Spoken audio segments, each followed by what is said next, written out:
So this is Band of Blades. This is a military fantasy game. It is very much inspired by the Black Company series of books. I'm sure there's some other military fantasy fiction that is out there. It is a game that is based on Blades in the Dark. You see my little marked up copy from having run this way too much. It uses that same basic system, but we've got a very structured sort of play setup that we're going to try and find the space to do sort of the free play within that. And I'll go through the sort of the cats and the setup of that in just a second. I should say, hey, I'm Lowell, and I'm part of the Gauntlet, and we do a whole bunch of games every month. For example, this week, running 3 games. I'm recording 3 games. If you subscribe to my channel, you could check out each of these 3 games, and you could check out in further weeks. You could do that. The Gauntlet is an online gaming community. We have 100-some sessions each month, an insane number of games. And we have a Patreon that's connected up with that. But you can come and check that out. Look at what we do. You can check us out at gauntlet-rpg.com. Now, today, we're playing Band of Blades. You're going to hear me talk for an unfortunate amount of time. And then we're going to kind of get into some character creation process here. So this is a mercenary company that we're playing with different roles and different characters, and people are going to have more than one character potentially in the course of this. There are characters that are called specialists, and specialists are sort of the advanced characters that have a particular role, and then everyone will also have a rookie. The rookie is there if your specialist dies, but also because in some missions you'll have a limited number of specialists, and then the other players will play rookies. Rookies can advance. They can move up to become soldiers, and they can eventually move up to become specialists. So that's one of the things that goes on in this game. So in the story of this world, essentially, I'm going to come back to that, but you are mercenaries. Something terrible has happened, and the company that you're with, the Legion, is falling back because of that. And I'll talk about why that is in a second. We play out alternating missions and then campaign phases. If for this first session, we're going to have 1 mission, but after that, we randomly determine how many missions you have. It can be 1, 2, or 3. Usually it's going to be 2, but it can be 3. When you have 2 missions, we play out the first mission, and then we do a simple engagement roll to see what happens with the second one. If you have 3 missions on your plate, you're not going to be able to finish the third one. You're going to lose that one. That is going to happen. So there are priorities that you're going to be making choices for. There's going to be some free play in between, times back at the camp, times when you're doing planning. All of this is going to play out with the Blades in the Dark system. Now, for the 4 of you, how many of you have played Blades in the Dark or some variant Blades in the Dark? So 1, 2, so 3. Okay, so you all know the system. Lord, all right, this is going to be super easy then. I had a game of Masks on Saturday that I ran, and everyone knew it, and they all knew it better than me. So it was super easy. We were able to get rolling on that. This is a dark game. This is a game where you are playing soldiers. You're playing soldiers in a horrific situation. That means the tone is dark. Characters may die. Characters may be injured. It is low fantasy. There's no mech per se that the PCs can bring to bear, and even the gods aren't directly involved. But there are supernatural things that you are fighting against. So I want you to keep that in mind. And I do want to say you all know about the X card. So that is definitely on the table for this. I want you to say if something feels out of tone for a horror game, or you want to just cut to, draw a fade to black on something, or if I'm getting too graphic, you just say, or if another one of the players is getting too graphic, feel free to do that, because it's a horror game in a kind of a weird way. So we're going to find our bounds within play, and I hope that's okay. Does anyone have anything you feel strongly about that, about things you definitely don't want to see, For me, obviously, I'm not going to describe children in this setting. That's just, for me, that's off the table. Things. I mean, I may allude to that, but that for me is off the table for that kind of horror. Anything else that you feel strongly about? Yeah, I'd like sexual assault to be pretty limited if possible. Okay, absolutely. Yeah, I we can think, take that off the table. yeah, I was going to add to that. I would prefer if it was completely not even like veiled, Just completely limited. That fine with that. Absolutely. One of the things I tried to do with the art imagery is to have a kind of a male female balance in the art, but I definitely want to take those issues off the table because I don't think that's any fun to play with in this. So yeah, absolutely. Anything else, anybody? Okay. And then finally, subject matter: war, suffering, battlefield, all that stuff. We know how that works. Here's how we're going to play. We're going to make our characters tonight. We're going to establish some facts about the world. We're going to look at some setting of the framing.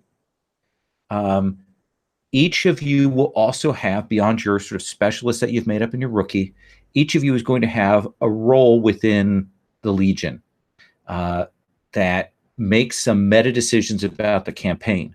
One of you is going to be the marshal. One of you is going to be what is the word for it? The commander. One of you will be the quartermaster. And then the fourth person will have a choice of two roles. And we're not going to do those tonight in full, but we're going to talk a little bit about what they involve because I want to save those for next time. But we may assign who has what and talk about what those mean. And so we'll be getting that stuff set up. We're going to be doing the starting mission, but we're not going to kind of like do the downtime after that. We'll play, we'll take a break, we'll see where we get. I'm hoping, I don't know what the timing is like. Blades in the Dark is a very strange game for me because sometimes you're like, oh, this took the entire session, and sometimes you're like, that was done in 15 minutes. It's a crazy game for me. So let me tell you about this world. You may have looked at some of the materials, but I want to stress what's going on here. So this is a low fantasy setting, and that means that while magical things happen in this world, they're kind of out of the scope of what the people on the ground have access to. The tech level that we're seeing right now is there are sort of black powder weapons in the hands of some people. But they're fairly rare. Anything beyond that is considered alchemical science. There are some places that practice that, but it has a certain risk of corruption. So we will maybe see some of that stuff on the table, but it's low fantasy. So think early modern period Europe would be the best way to put that. Gear work would be a pretty advanced kind of science, but nothing like steam engines or steam technology or that kind of thing.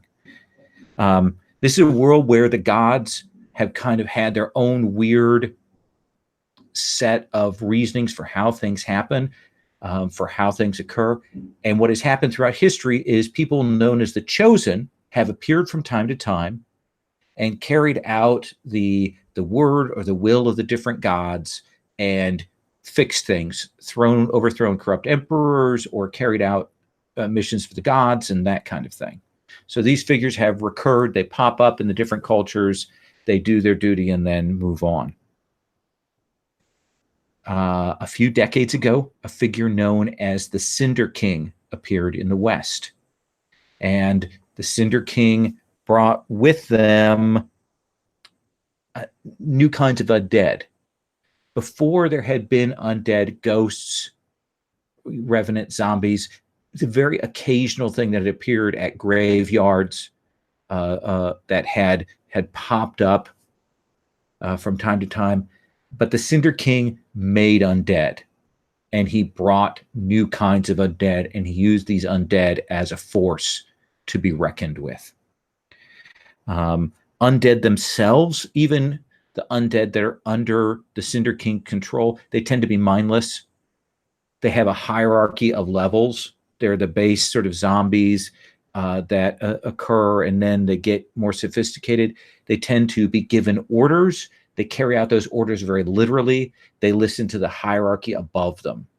So zombies are not particularly smart until you get to that higher level of sort of the infamous and its particular types of undead. The Chosen came and they fought the Cinder King, and the Cinder King broke the Chosen. The Chosen who went against him became what are called the Broken. Literally, the Cinder King took those divine figures, those divine warriors that were sent against him, and turned them to his servants. And this has happened several times. More Chosen popped up, more were sent against him. And he began to use those Broken as instruments to carry out his will. He began to spread corruption. Fighting zombies and the undead, it's dangerous. It is a corrupting thing that occurs. And he pushed forward from the west, pushing towards the east. There was a discovery made of a thing called black shot, a particular alchemical substance which could harm the undead. And the forces in the east manufactured a great deal of it, and they sent that forward. And the various eastern rulers took money and hired mercenaries and sent a great force to the west to fight against the Cinder King, including you, the Legion. And they went to fight, and they fought at a place called Entenmark Fields, and they lost. We are taking up in the aftermath of that. The Cinder King has shattered the armies of the East, and you, your Legion, you are on the path back. You are trying to make your way back to the East to find some defensible position, to find some place to perhaps make another stand, to find a place where you can regroup, and time is not on your side. And the game itself, if we look at the full Band of Blades, actually has a full campaign about the places that you travel to and the decay of the company and all of that. So that is all that happens in that. And that's where we are going to be starting out. You are the Legion. You are mercenaries. You're mercenaries that focus on quality. Everyone earns their place in your company. It is a company with hundreds of years of history. The Lore Keeper keeps the annals and records of your company. It dates back through history. It is a timeline from captain to captain, passing on down through generations. And we'll talk about what that means in terms of what the company looks like. We're gonna come up with some details about that as we go along.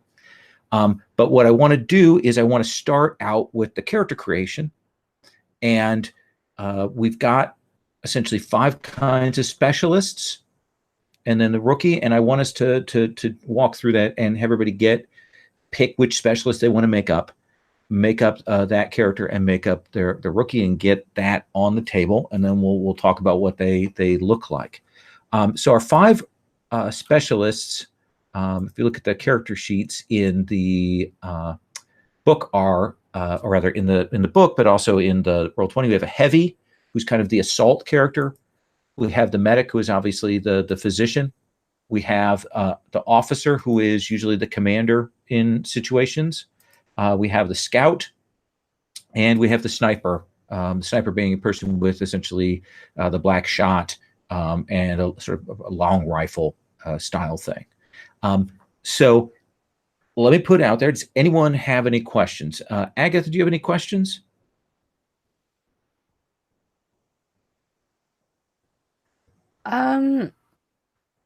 Not so well. Actually, yeah. Steve. Yep. Where do you go? The question, like soldier is like the intermittent thing, like between just a kid and Right. like being a super pro. Yeah. Right? So you get with the rookie playbook.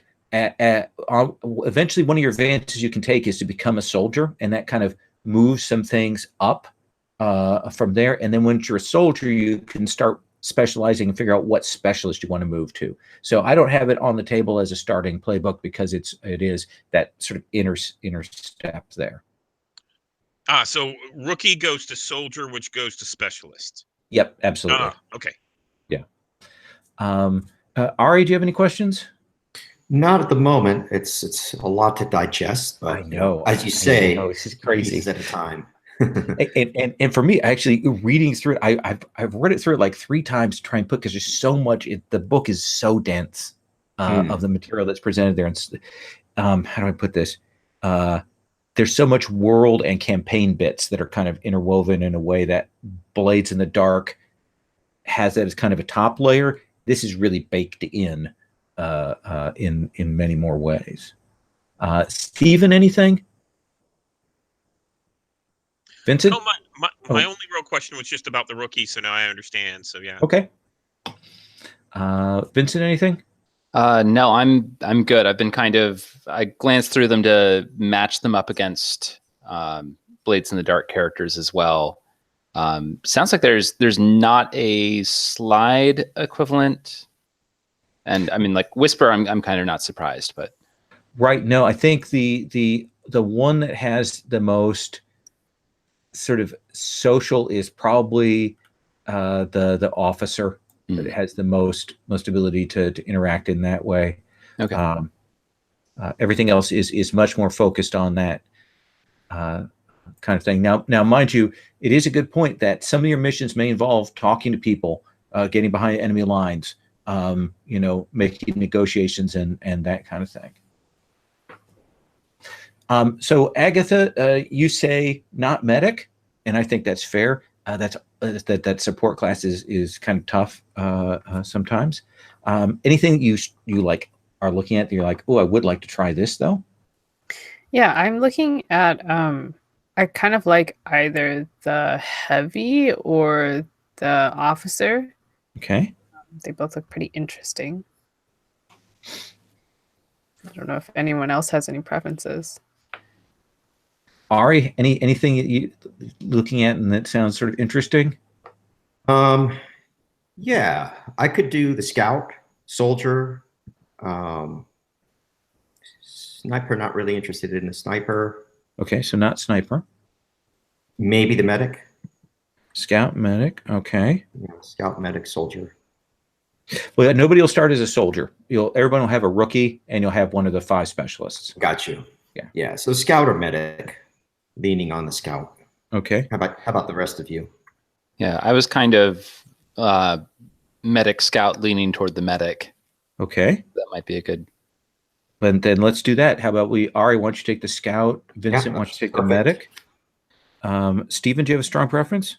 I was actually thinking officer or scout. It sounds like medic and sniper have been taken. Is that right? A medic and scout have been taken. Medic and scout. And Agatha, what were your preferences?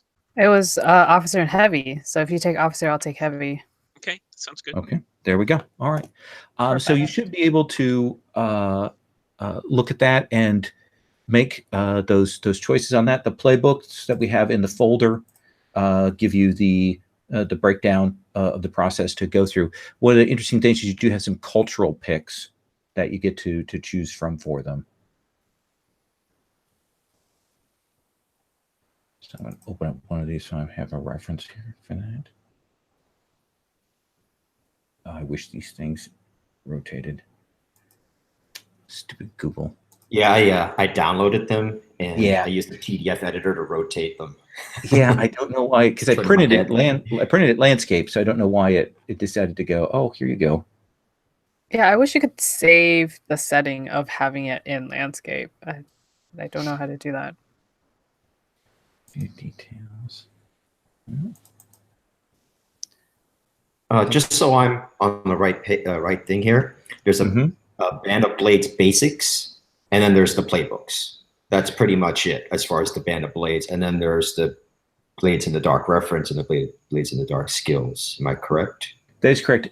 I put all of the documents. There was a file in there called a Band of Blades beta-color. I just put that up a little while ago. That has all of the reference sheets. If you want to see everything that is the reference material for a thing, that's that big file I put in there.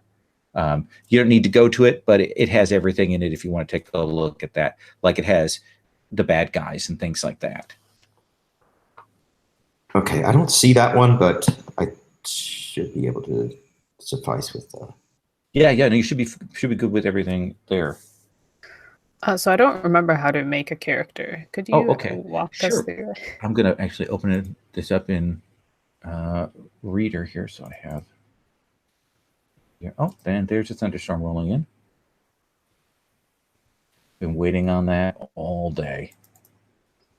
Yeah. So you're going to pick your to create your Legionnaire. You're going to pick your starting ability. You'll get one of the abilities that are listed in the playbook. They are listed in that order. So the first one is usually the sort of default one that they suggest. You're going to pick a heritage, and your heritage is there can be some example names, and then you're going to pick 2 traits, and those I believe are in the book as well, if I'm correct on that, right? In the thing. No, it looks like they're in the traits are in the playbook, but not in the Roll20 character sheet. Or are they? Let me take a look. Oh yeah, they do have them there. So you'll pick like Barton or Panyar or Reed or Zenyatta, and you'll pick 2 of those abilities that go with it that are traits.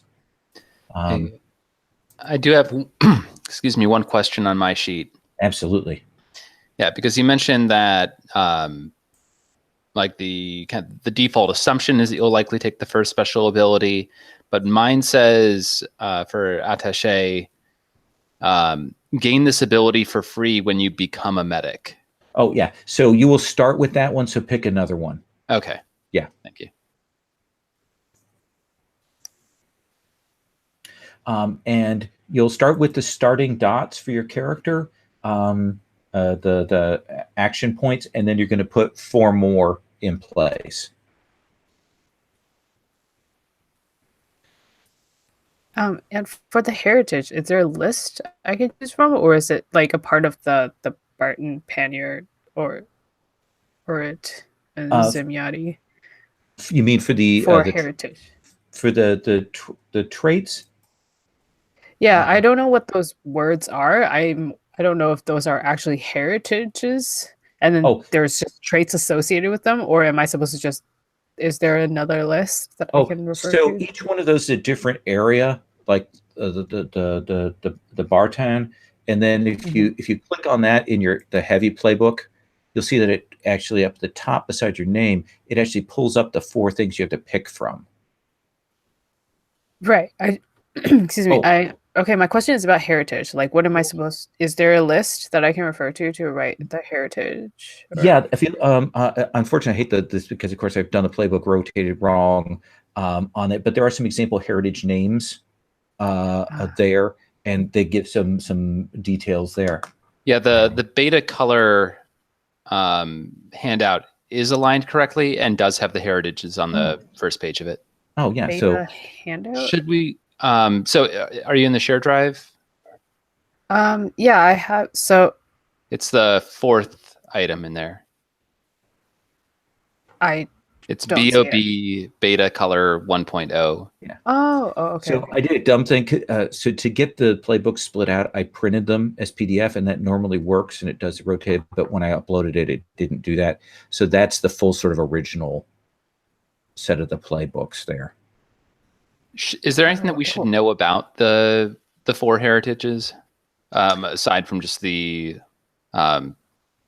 few words that it has as description? Yeah, let me pull up quickly the sheet that talks about what those are. Kind of jump forward to that. One sec. So if we look at the 4 that are there, Bartan, which is Barda, is the largest of the Eastern Kingdoms. they used to be invaders from across the sea, and they kind of landed in the Eastern Kingdoms years ago. They're they're a republic, tall, dark-haired people, varying shades of brown to their skin. There's it feels like a more classical kind of republic civilization there. The Orit are a set of tiny city-states, and they're the ones with the highest sort of level of technological, alchemical sophistication to them. The Panyar that's a deep forest. It's a great, dense woodland nation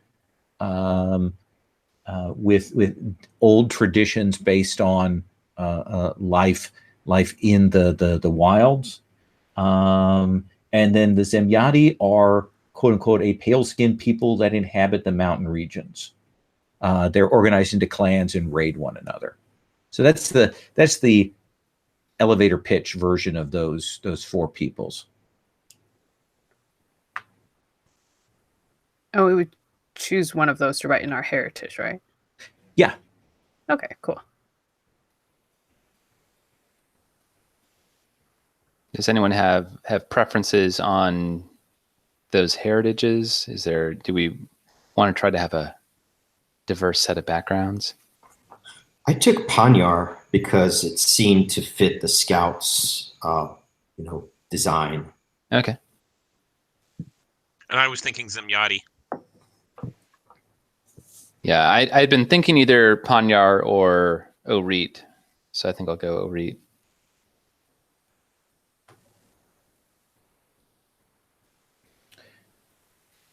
Agatha, you don't have to go Barton. Yeah, I'm actually just looking by the skills that they give. Mm-hmm. To see what kind of direction I want to go with this character. And the very last page of that color version that I put the link for that you referenced and were smart enough to point out to me that we had actually has example names on it too for the different cultures. Cool. Yeah. Are there examples of looks, or are we just going to go off on our own? They have some basic descriptions in that cultures of the East section. They generally describe, but it's really up to you. It doesn't come with PBTA descriptor words, really.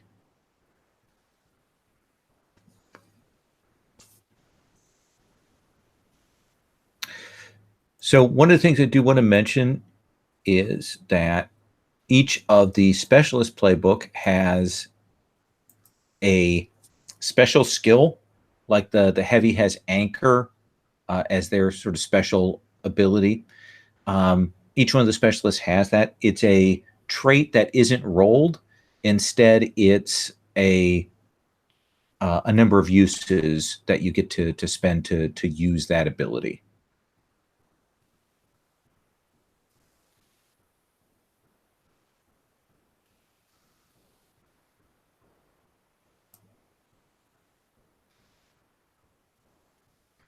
So Lowell, under the specialist items, there are dots. Do we fill those in at start?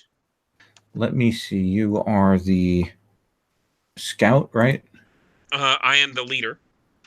Oh, the officer. Okay. Officer.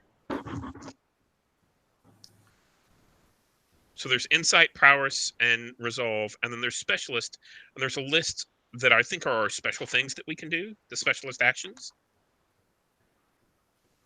Aim, anchor, doctor, grit, scrounge, weave. Oh, yeah. So as an officer, your specialist thing is going to be channels. Right. But whenever I'm choosing 4 action points to put in, can you put anything under specialist? I believe you can put a dot into the specialist. Okay. Just the particular one for your role.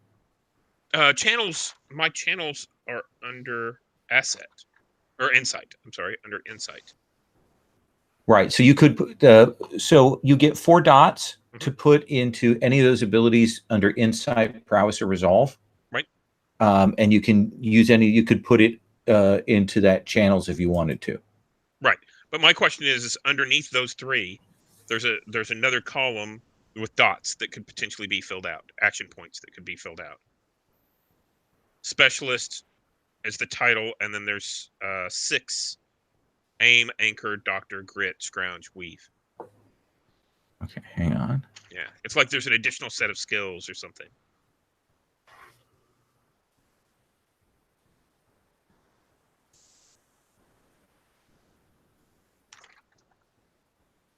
Trying to figure out.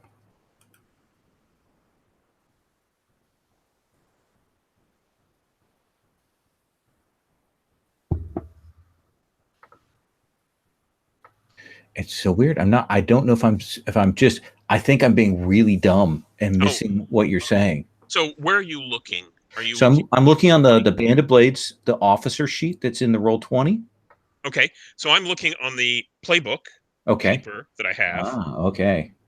And that explains it, because I don't see it in the officer sheet on Roll20 either. Okay. So let me pull this up here in the beta sheet here. So what that is, where it says that specialist on the actual sort of paper playbook, it's grayed out because at some point you would, if you were a rookie, you would move up and choose that. I don't know why they've left those on, like the heavy and stuff. I see. When those are really just a factor for the rookie and the soldier. Fantastic. Okay. Thank you. Okay. It looks like these character sheets are kind of in development. I didn't see a space for traits, so I just wrote it down under notes. Okay. Unless someone spots where the traits are. I haven't seen anything for it. On the Roll20 book, it's just below the Band of Blades thing, the big red at the top. You'll see it has the names of the 4 different peoples there. Like just to the right of the look. And if you click on the one of the peoples, then it pulls up the 4 possible traits. Okay, now I see. I wrote down my heritage, but if you click on it, it gives you that. Okay, got it. Oh, Blades in the Dark. You have so many moving pieces. Yeah, so I go. Oh, I'm sorry, go ahead. Go ahead. I was just going to chit-chat. Oh, okay. I am going to go with Barton, actually. Okay. So we can have everything. It's perfect. We're the United Nations. So the first time I played Blades in the Dark was at a convention. And after playing it the first time, I was like, this is not something I think I would enjoy. And then I played in Fraser's Hack. And after, the first session of that, I was terribly lost. And eventually it grew on me. And I was like, I kind of like this. This is kind of nice. So I actually may be asking a lot of questions about which of these are actual Blades in the Dark rules and which ones are Fraser's Hacks. Oh, okay. I have a question. Sure. For so under prowess, what is like skirmish? Is skirmish with an opponent? What does that mean? So skirmish is if you're doing close combat, close in melee. If you're assaulting a position or if you're holding a position, it's very much that face-to-face sort of brawl and wrestle and that kind of thing. Okay. And one of the things is that I tend to be very loose in terms of, can I use this for this? That's my general thing, and I think Blades in the Dark lends itself to that. It's like there's always an argument for using rec, depending on how you describe your action versus skirmish. Cool. One thing I noticed was that you can never have more than 2 in a trait. That is correct. Until there are certain advances that you can get that will allow you to get to 3.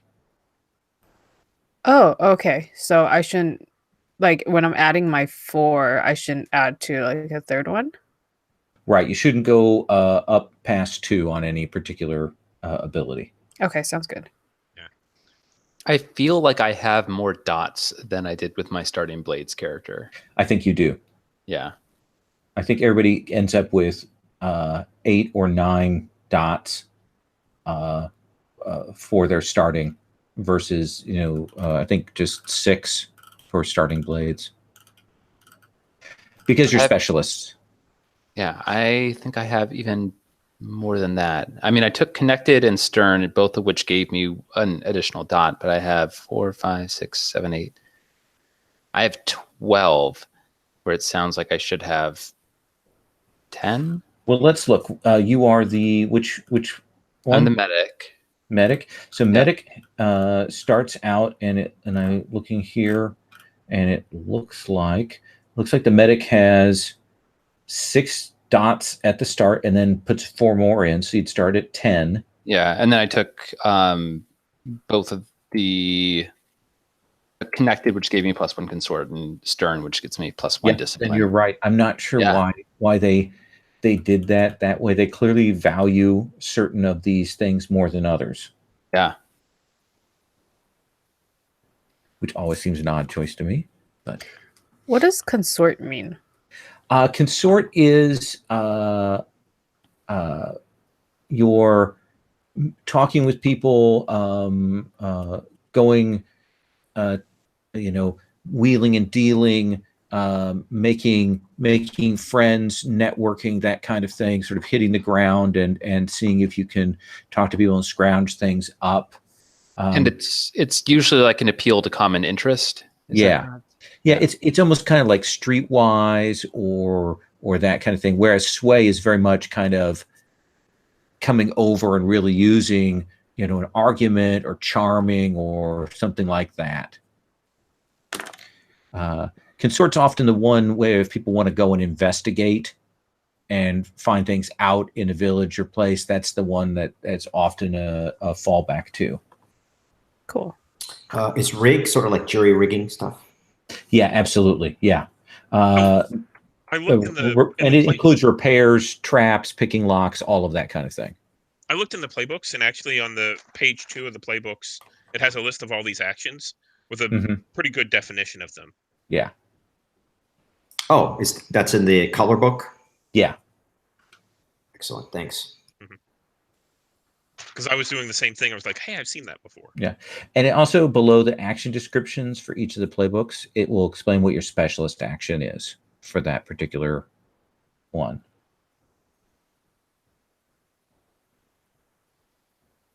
And then I think this might be my last question on my character sheet. We'll find out.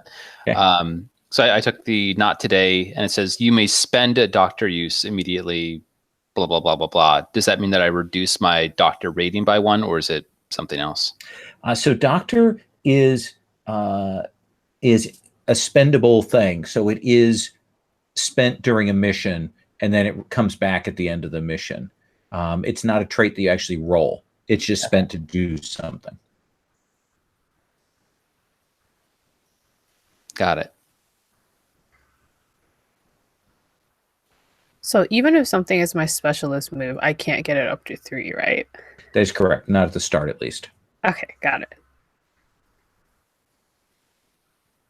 If you really wanted to, couldn't you take your starting move as the thing that lets you go above? Elite. Is that a thing? Yeah, one of the abilities is what is it? Elite. So if you have the actually, I'm sorry. I'm gonna go back. This is a little bit different than Blades in the Dark. You can actually go up to 3. I apologize. I'm gonna have to rescind. I think the Elite allows you to go up to 4. Oh. That's why the playbook says assign 4 more action points. Max starting rating is 2. Oh, okay. So I guess it's starting rating max of 2 for some reason. Yeah. You can buy up to 3, and then if you want to go to 4, you have to take a special ability. Because there weren't enough rules and exceptions. So This is Zelda, by the way. Hello. Oh. What breed is Zelda? She is a mix of a bunch of things, but she's Okay. mostly pug, Japanese chin, Shih Tzu, and a tiny bit of Pomeranian. Oh, Nice. super cute. So cute. Yeah, her mom is going to be back for the first time all week in probably like half an hour. So I'll try to be on mute when that happens. Yeah, when I came back after Gen Con, my cat was like, "You are not moving. I am just going to sit on you for the next 2 days. You're not going anywhere."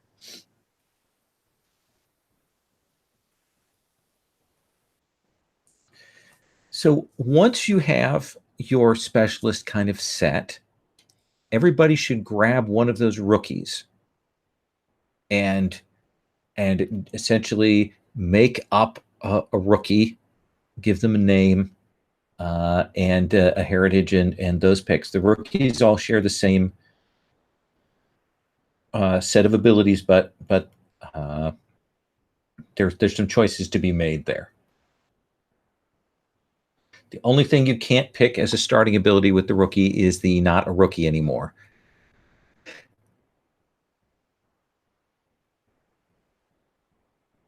Just so there's no confusion, I'm going to take rookie 4. Okay. And there's no limitation on, so we can be different families than our base character. Absolutely. Yeah.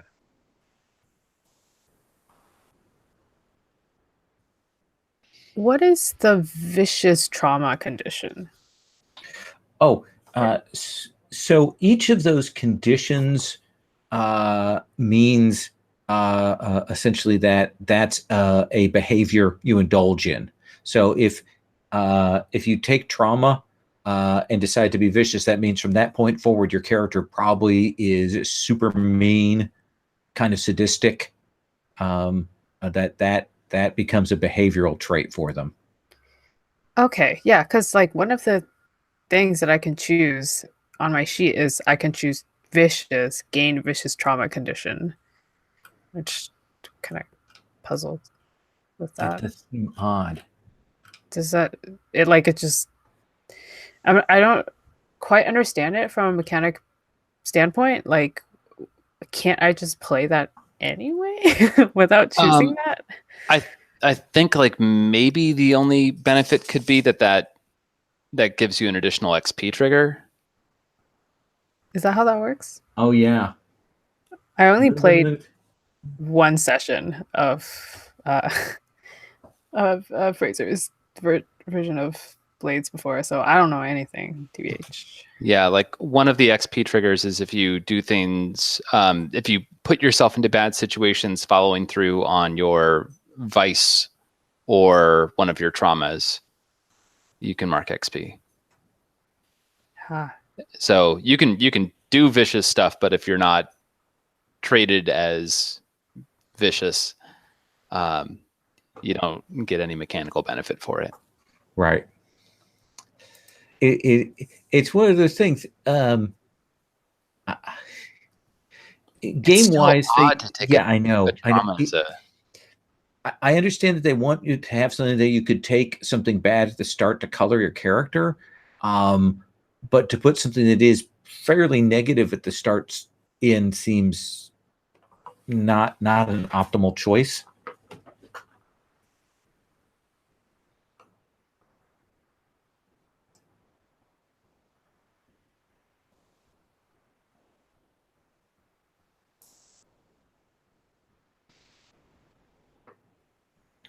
Pull up that picture too.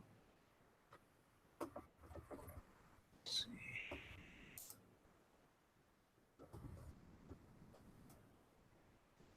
Do our rookies also get 4 additional dots or no? Yes, they do. Okay. They only start with 3 assigned, I believe, and then you get 4 more to assign. Yeah. Make sure on that. Yep. So assign 4 more.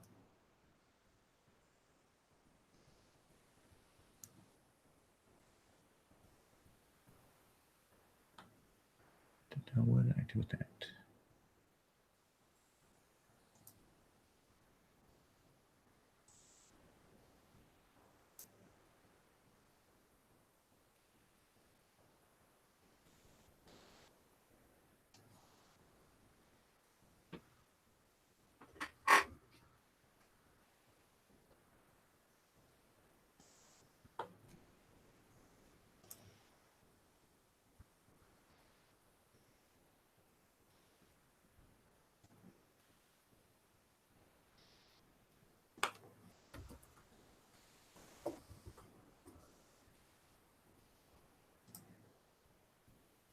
So I am going to.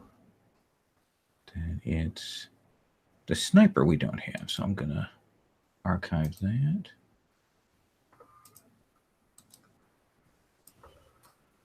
Down away.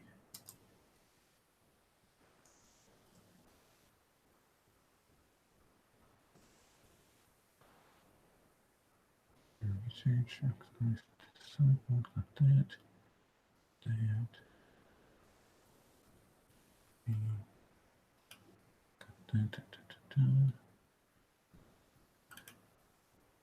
So what rookies have been taken so far? 4 and then Vince? I believe so. So you can take rookie 2 or rookie 3. I will take rookie 3.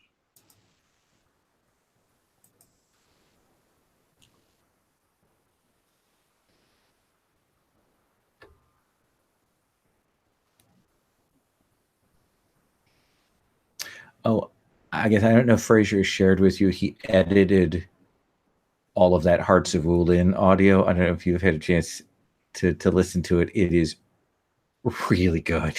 Yeah, I did listen to it, and I was just like, oh my gosh, this was so hype. Just reliving. And he cuts that second episode that on that end line. It's so good. Yeah, that was really good. Yeah. It was just like, oh, cliffhanger. Yeah. I told him that I appreciate that he left the Naruto reference in. Yes. Because that was good stuff. Yep.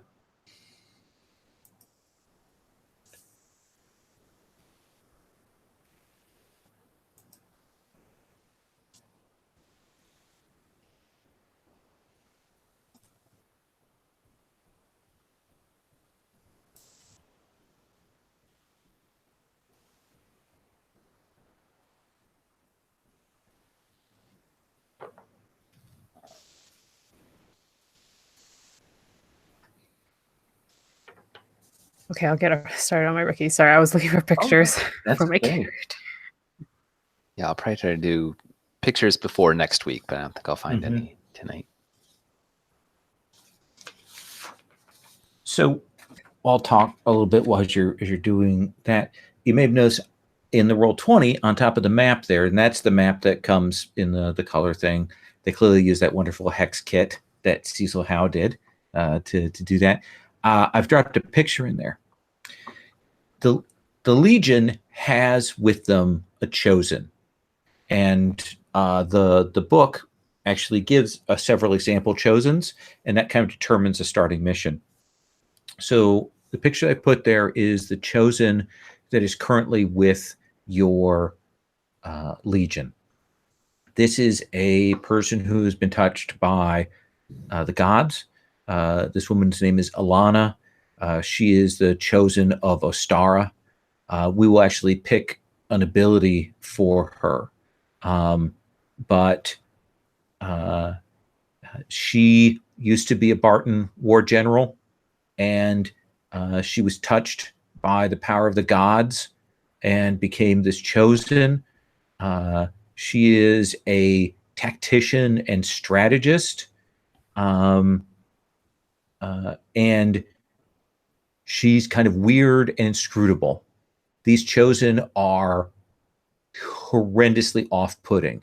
They don't operate by the rules of normal people anymore. They have their own agendas, and while they are hugely useful and powerful, they can be as disruptive as they are assistive. And Alana tends to keep her own counsel. She goes and carries out missions and comes back and doesn't tell anybody. She is super sensitive to the presence of corruption. She does not suffer the presence of corruption. So Legion members of the Legion who do get corrupted, which can result in some physical things, have to kind of stay out of her way when that happens.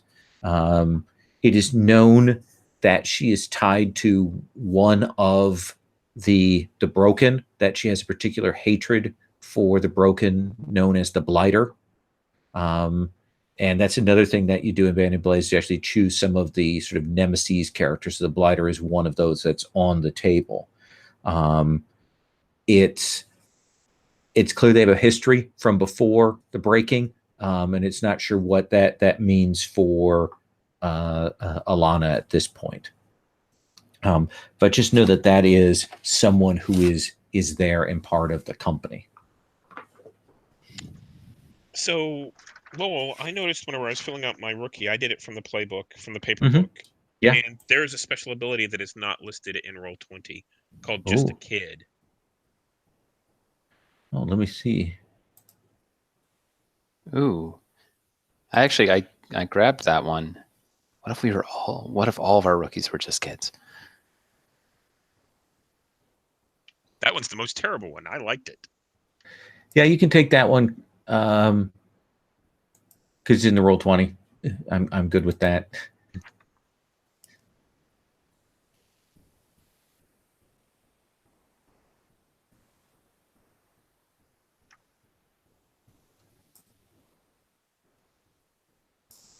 So, Vincent, if you were going to take that, I'm going to take a different one then. Okay, I mean, like I'm open to some of the other ones as well. So if that stood out to you, I am also glad to. No problem. I marked 2. I'll just take the other one. Yeah. The other one that actually really appeals to me with the heritage background that I put together for him would be Gotta Make It Out Alive. So either one works well for me.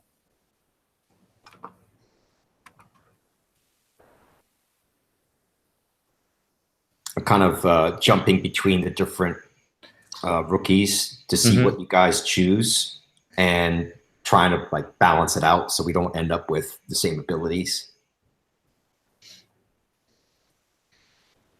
It's interesting that all of the rookie abilities, you can't take those as a veteran advance, and that means that when you go to a later playbook, you can't go back and take those rookie things unless you'd chosen them earlier. There's actually one I think that's you can get both of your heritage traits or all 4 of your heritage traits, but as a veteran, it has to be your first ability. Oh, okay. Your first thing that you do. Yeah. That's interesting.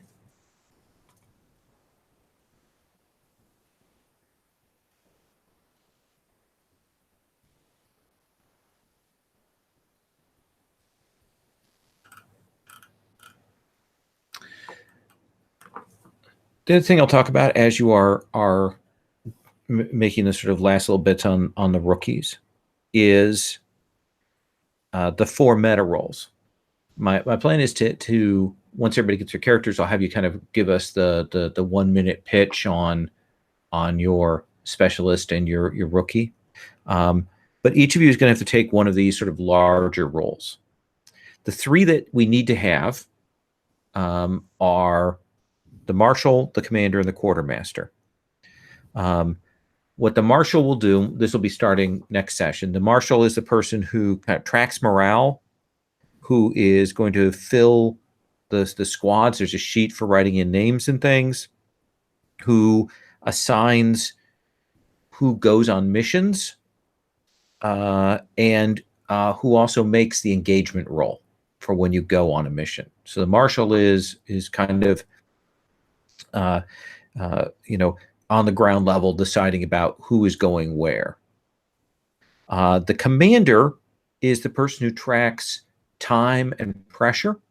They're also the person who chooses what route the Legion takes from the Western Front back. They track that movement. They also gather and spend intel. And they also choose what missions you go on, what kind of mission, and then we roll based on that. The Quartermaster is the person who tracks and spends supply. They get to perform and decide on the campaign actions like resting, putting the troops at liberty, acquiring assets, trying to recruit more people, those kinds of things. They also keep track and use material, things, extra things that you pick up. So those are the three. The fourth role is either the lore master. They're the person who track who's died, who tell the tales of the company, and who keep the history of things, or the spy master. They're the person who dispatches spies, which can be sent on long-term assignments. They can build up a spy network. They can send out people to interrogate, to blackmail, to assist. So that's sort of the fourth role. One of those two, either spy master or lore master.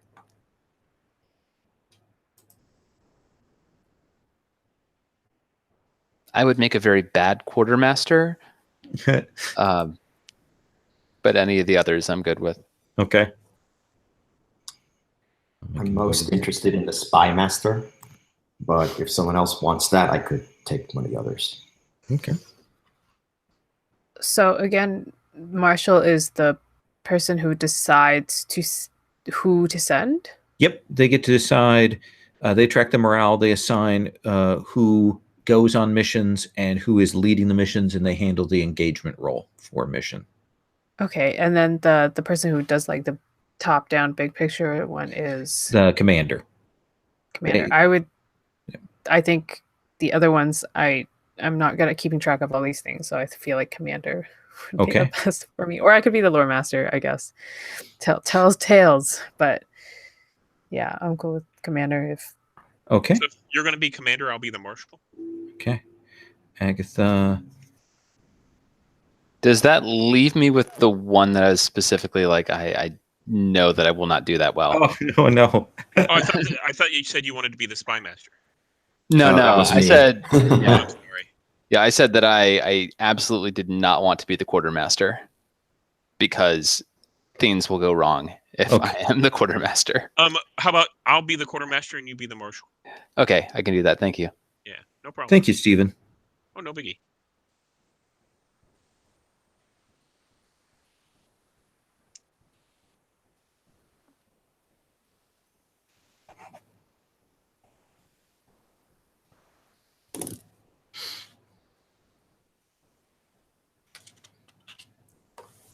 So here's what I want to do. I want to have each of you introduce your specialist. And then the rookies will pop in as we need to. We'll talk about that on the mission side of things. I want to ask you some questions about the Legion and about where we're at. And then we'll take a break, and then we'll get to that initial mission. So I'm going to go sort of in reverse order. So Vincent, tell me about your specialist. Who are they? Okay, so Havale Tyrius, I think that we first see him in the aftermath of a battle, as soldiers are struggling to get medical attention, and he's walking through almost like a ghost through the battlefield, observing bodies, and he's very gaunt, very thin, very tall, a bit older for a soldier in the Legion. His hair has gone full gray, and a soldier calls out for help. His leg is mangled, and Tyrius walks up to him and says, "I can give you something for the pain, but I can't give you anything to recover." And kills that soldier and moves on.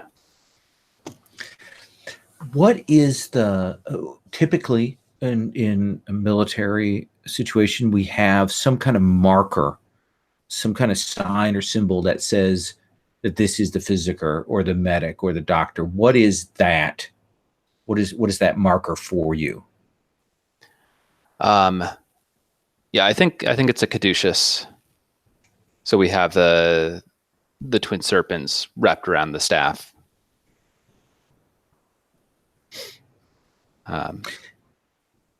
And I think he has it as a tattoo. Okay. On his neck. Yeah.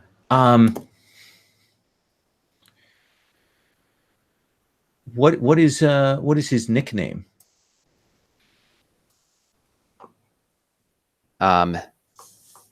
His nickname is the Harbinger of Death. Okay. His focus has been on triage more than on treatment. Okay. So he does not try to save those that cannot be saved. All right. Thank you. Stephen, tell us about your specialist. Yes, my specialist is Nachinova Zemyati. She goes by Nate. And you see her passing through the battle. And, this is the aftermath, similar to what we saw before, maybe in another section. And she's trying to buoy the spirits of those who are left behind. So you see her, get her rations for the day, and she passes those out to those who look like they need a little bit more strength. And she'll stop and share a joke with someone and try and buoy their spirits a little bit. Is she honestly joyful, or is this more of a cover, do you think, for who she is right now? This is a job. Okay. Her job is to help buoy the spirits, and she knows this is their best way out, is lifting their spirits will help do the job better. And how did she rise up to become an officer? Is this a recent thing? Is it a longer term thing? I think so. She, at first, it was due to her family, and she rose up through the ranks, and then those she was in charge of, her platoon were decimated, and she's been transferred to this one. So she is recently in charge here, but has experience from before. Okay. And I think there's some resentment here, due to her level, her position. They haven't gotten used to her decisions yet. That makes sense to me. And what does she look like? A little bit dour. I actually just found a picture I think I'm going to use. Okay. Let's see. Kind of braided hair, held back from the face, work boots, simple kind of armor. Something quick and easy to move in. Okay. Awesome. So then let's hear about our scout, I believe, right? Yeah, I'm playing. He's just called Red. And the reason he's called Red is he used to wear a pelt, fox pelts, but that was a long time ago before they got into these colder regions, and now he's wears wolf skins. He started off with a life of crime when he was younger, and in fact, he was just part of the baggage train until not too long ago. And when our legions were decimated because of necessity, he was pulled into service as a scout because of his skills. He's a bit strange. He knows how to play very straight, very procedure-oriented character on the surface, but underneath he's quite cunning. And because of his skill of observing and getting a sense of people, he's perhaps useful to the Chosen, because spotting people with this sickness, I'm guessing people hide it, but he's very good at finding it and letting her know about that. So has some interactions with the Chosen then, which is the first time we've kind of seen that. What's one thing that is actually off-putting about the chosen for Red? She knows that his desire to fall back into his unsavory ways is just at the tip. Like he's at a tipping point, and it will take a little bit of a push from this undead, influence to possibly pull him into that. Okay. He possibly recognizes that, and he knows that she recognizes that. And so very much the kind of the more scout as a thief type than the scout as a woodsman type. Right. Yes. Okay. All right. And Agatha, tell me about your heavy.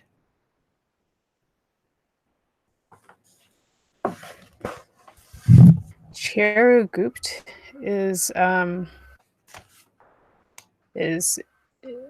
Barton. She is let me look at her photo.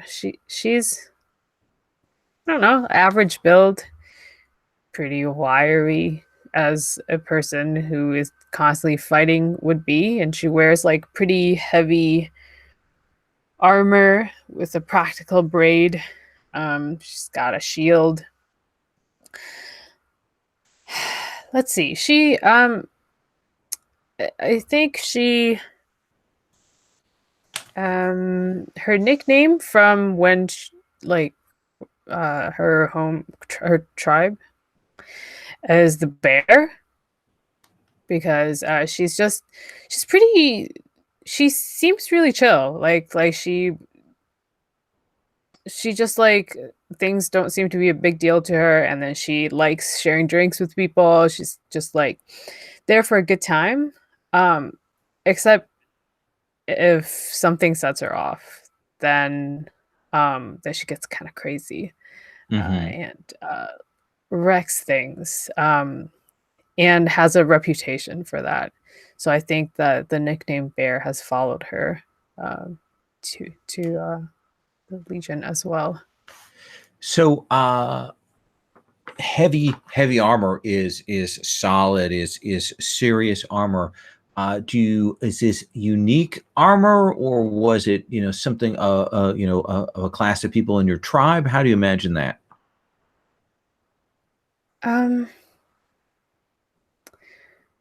No, actually, I think she went with like whatever was given to her when she joined.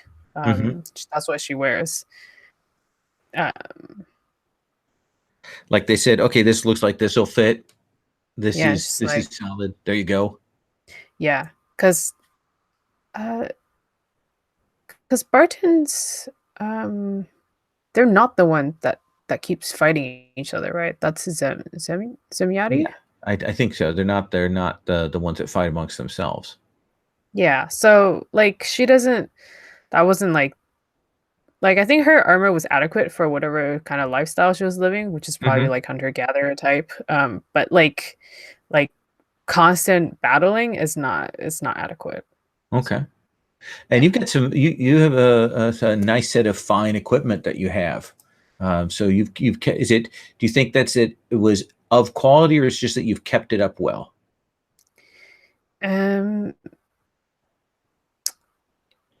I think that it was a pretty good set that she got. Okay. Yeah, that I got. Yeah, I mean, obviously, I take like a normal amount of care with it, but it's not like I don't think that's super high on the priority list. Awesome. We're going to take 5 minutes. We'll take a break. When we come back, I'm going to ask some questions about what happened at the battle, and then I'm going to frame up the mission we're at, and we're going to get rolling with the engagement roll. So everybody, take 5.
Hello.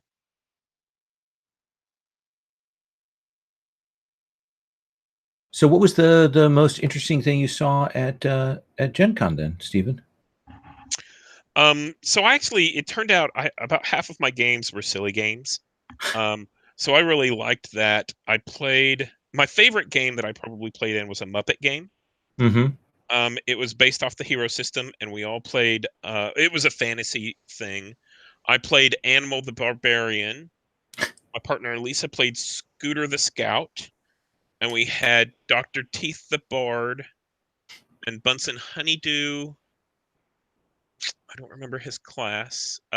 Beaker was a wizard, and Bunsen maybe a alchemist or something yeah, along that line. Like that sounds right. So yeah, it was lots of fun, and the guy had really thought things out. So he had printouts of all the, bad guys and all that kind of stuff. So it was like we fought. The big bad was the Count, who was a full-on vampire, and that was rough. And it was a blast. It was lots of fun. And I played in addition, I also played in a Johnny Quest game, and I played in a Thundar the Barbarian game, and I played in a TV trope game. This has been an ongoing series that tosses a lot of 60s and 70s TV shows together. This one was the setting was Bonanza mixed with Battlestar Galactica. So like Cylons landed, but we didn't know what they were. And I guess we had the characters at the table were Gilligan the Rogue and Skipper the Fighter.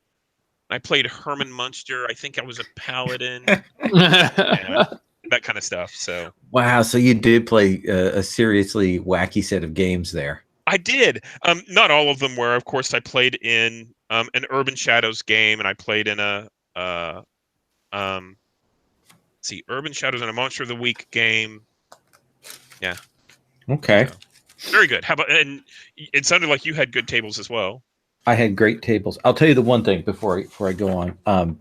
Probably the most interesting thing for me is when I went to run masks, the last session, I sat down and there were these two young women, and they were 20-something, and they were there for masks. Like they were there. They had played in all the mask games. They were on it. And the one young woman goes, I know I'm not going to get to play them, but I have a notebook with some characters and some character sketches in it. Would you mind taking a look at it? And I'm like, okay, I'm not anybody, I'm just your GM, but sure. She hands me this, and it's like this sketchbook, like a high school style sketchbook. And I open it up, and she's got these full page things where she's drawn out this picture, and she's used colored pencil, and she's colored it in, and she's written all the stuff about the characters, and there's all kinds of martial. And she's done this like for 4 or 5 characters, and it was so cool. I mean, she obviously loved the game so much that she was just doing kind of fan art kind of things and just really loved it. And so it was fun to see people go, I honestly love this, and without any question, without any hesitation, be excited about something. So yeah, I mean, every single time I play masks, I'm just left wanting to play more masks. Yeah. It was good. A lot of people hadn't seen, like, I do the epilogue thing at the end of session. I don't think people had seen that before, and they all got to like give their closing, what's a scene from a future comic book, and they were able to wrap up their stories, and I think they were all walked away happy. So it was good. Yeah. So we know that our company, our Legion, has gone on the road, is falling back. Let me ask about the Battle of Ettenmark Fields, and I've got some questions here to put to you. I'm going to give one question to each of you. These would normally come from the lore master side of things, so I'm going to put this out here. So, Stephen, in this big battle, the Legion and a whole bunch of other forces went to fight the forces of the Cinder King. They had with them some chosen. They were broken on the other side. There were new undead that the Cinder King threw at these forces. Cinder King himself wasn't there. But what mistake did the Legion make? What was the sort of the crucial misstep for your part of the forces? The Chosen thought that since the Cinder King wasn't there, that they had an advantage. So they pressed that advantage all at once. And they pushed forward. This allowed the undead and a single broken to break, to skirt the ranks of the Chosen and get in behind them. And that's probably the biggest thing that caused us to become decimated. Okay, so the Legion followed your particular Chosen, followed Alana in, and thought that the tide was turning, and it didn't. That's probably my wife. Okay. That's an excited dog. So yeah, that makes sense. So Ari, let me ask you. Tell me about one of these broken. What was the name, and what was sort of the descriptor for one of these broken that you fought? Let me come up with something.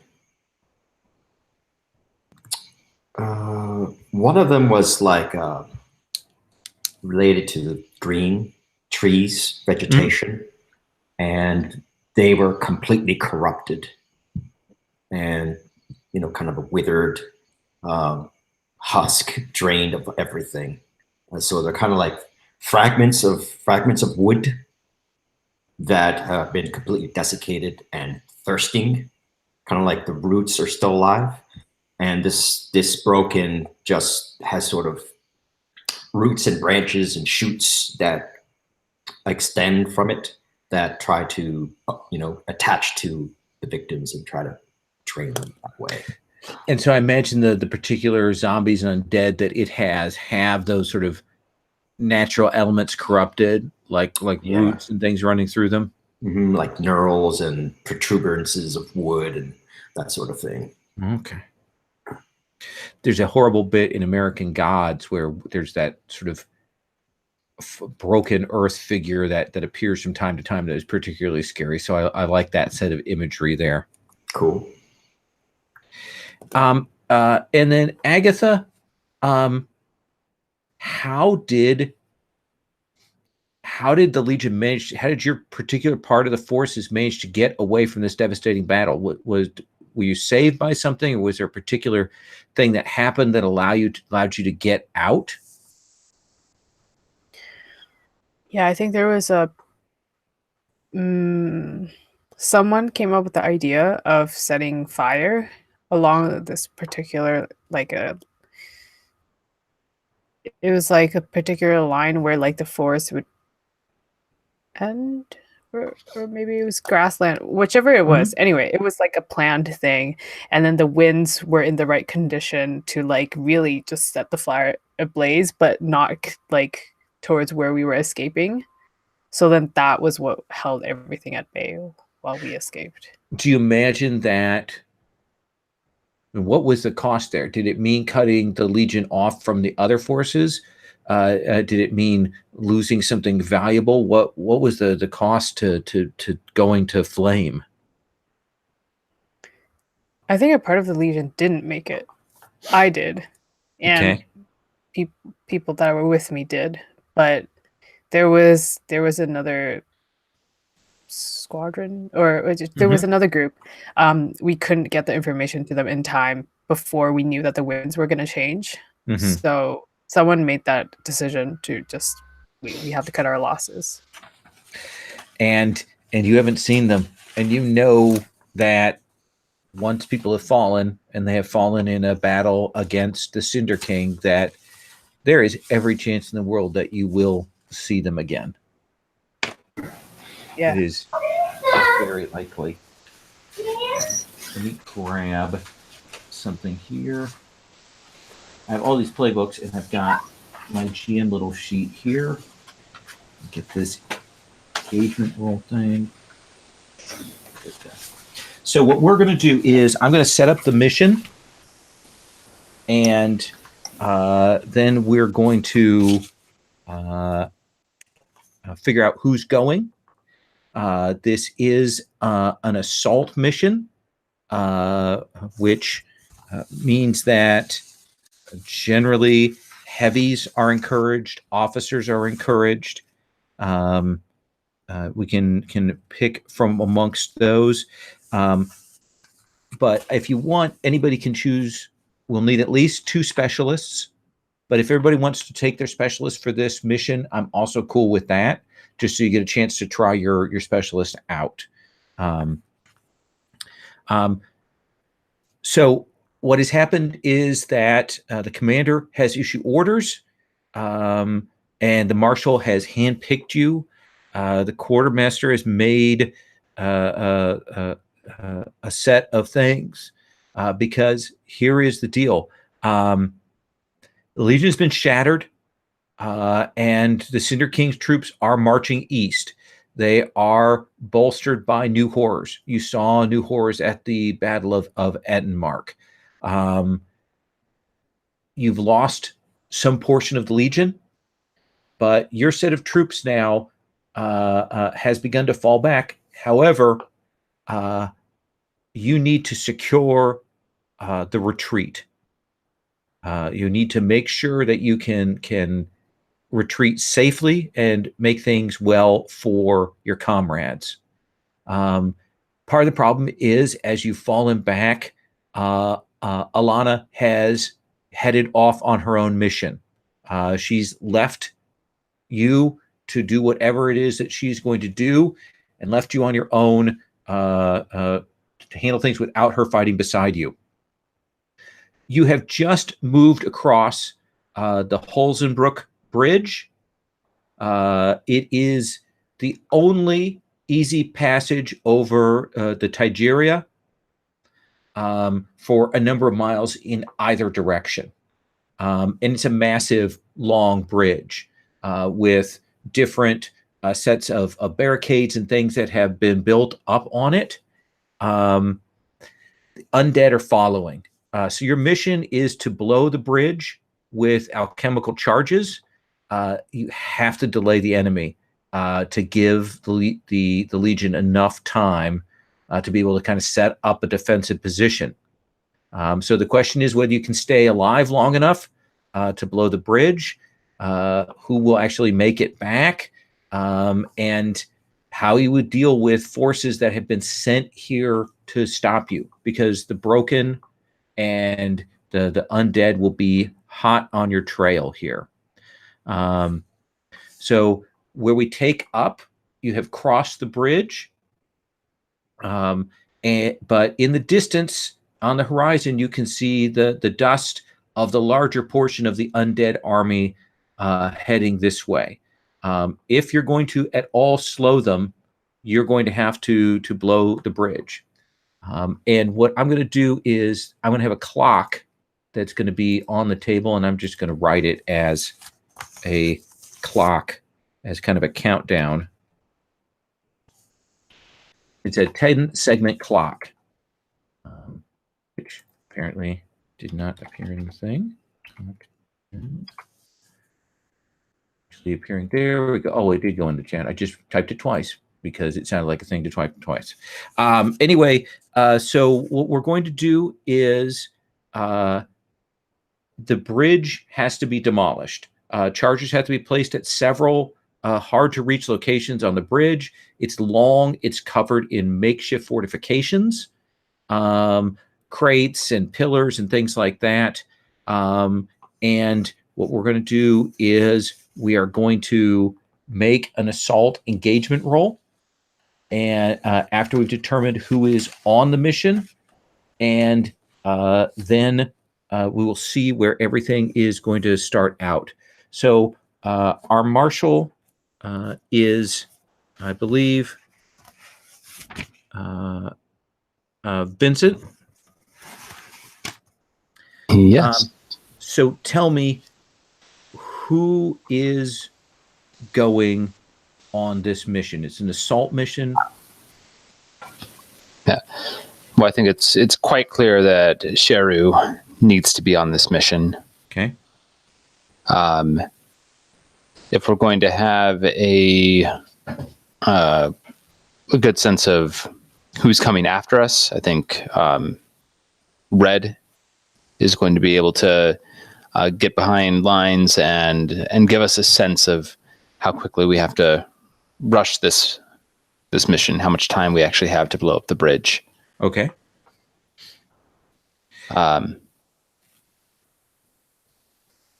would think Nate, I'm trying to see what Nate's role is, the officer. Yeah, this needs to be coordinated. Okay. And in the interest, actually, of getting everybody, including myself, to play their specialists, Sure. We need to have a doctor on site. That is fair enough. So you're going with the full team of 4. We abstract that there are other rookies that are around. So if anyone dies, a rookie can pop up into that position there. For this Are they all first wearing mission, red shirts? Yes, they're all wearing red shirts. the fine red shirt of the Legion there. So what we do is we're going to do the engagement roll. And again, for any roll basically in Blades in the Dark or in Bandit Blades, it's a number of D6. We figure out how many D6 it is. We roll and we look and see what the best result is. A 1 to 3 is, as a highest result, is terrible. A 4 to 5 is a mixed success. And a 6 is a high success. Double sixes is critical. There are other things we'll talk about, resisting effects and so on as we get into play here. And this is a short little mission where we kind of try out stuff to get a sense. So our marshal is going to roll the engagement roll. Okay. And we assemble it in this way. Everyone on the mission is a member of the Legion, so you get a die for that. So they are all oath sworn to the Legion. We don't have any outsiders. Everyone is a specialist or a soldier, so you get another die for that. So we're at 2 dice. Okay. I don't think that we have anything about the leadership distrusting people or not having required specialists. Those are things that would all cost you a die. So there are circumstances for that. We don't have any intel on the table since this is a sort of starting mission. If we did have intel, then that could be spent to give another die. So right now we're at 2 dice. Okay. We look at the assault mission type, and did the quartermaster equip the soldiers with black shot? I'm going to say no, since this is a basic mission. And no one is going to start the mission wounded, so there's no minus on that. So you are going to roll 2 dice for the engagement roll. And what the engagement roll is going to tell us is where you are when we start this out. Okay. Okay. I have a 4. Have a 4. So that's a mixed success. So you are in a risky position. So giant bridge, you've fallen back. The rest of the troops are moving forward. You're there to blow this. You've got a variety of alchemicals,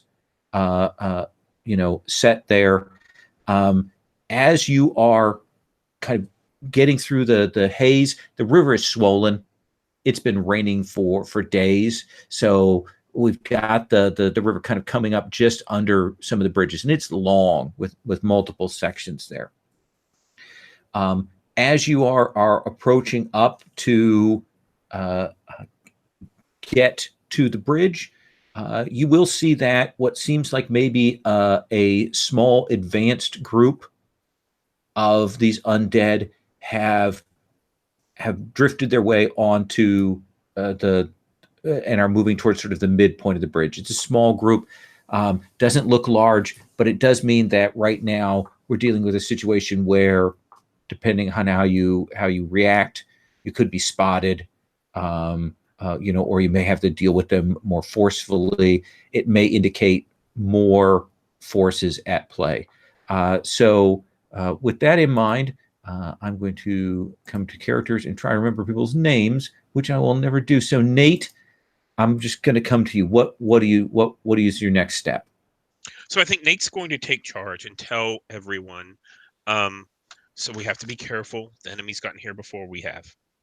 I think she's going to say the scout has our best chance of getting to the furthest out and planting the explosives. So let's have the scout go out the furthest. Maybe they can stay hidden. That's your orders.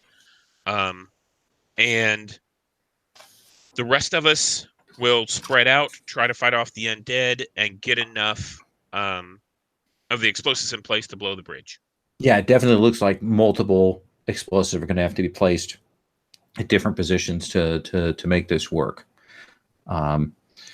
So you're giving those orders. That means that when it comes to it, if you want to assist or that another character, we can certainly go to that if you want to get the nice fiction for it. I don't think there's necessarily a roll on it. Do you? No, I don't. Okay. I do want to point out 2 things. Sure. First, I'm loyal, so in group actions, I get +1 die. Okay. So if it comes to that, I'll get an extra die. I also lead from the front, so whenever I lead a group into action, I gain +1 scale. Okay. So do you know what I mean by leading a group, by group actions and leading a group? I assumed it would be taking command and saying, let's do this. And absolutely. Doing the role myself. Mechanically, here's how that works. You would say, okay, I want to lead a group action for us to all stealth in. Let's say you were leading it. Then you would choose who was going to roll, including yourself. Everybody would roll, and we take the highest result among everybody, and that applies for everyone. But the cost is for you who is leading the group action that you will take stress. You'll take 1 stress for every 1 to 3 roll that the characters had there. Fantastic. So do you want to lead the group forward on stealthing, or are you kind of splitting up, you think? I think so tell me if this applies. I think I'm sending the scout on ahead, and the rest of the group are going to assault the area, so that we give cover to the scout. Okay, so then let's go to our scout. Let's come to you, Sure. Red. I have a very quick question though before. Absolutely. Do we need to choose our loadout? I haven't picked, gear or anything. Oh yeah. So we have our loadout first. Yeah. So you can take on your character sheet, you can take medium, or you can take heavy loadout. It's up to you, since we're not worrying about too much. That tells you how many items that you can take. So yeah. If you have heavy loadout, it means that's something I'm going to throw at you in the fiction. If you goof up, especially since we've got a rushing river. And then there's utility as well, so just choose 2 of those. Yeah. What's the significance of reliquary here? Oh, I've got the.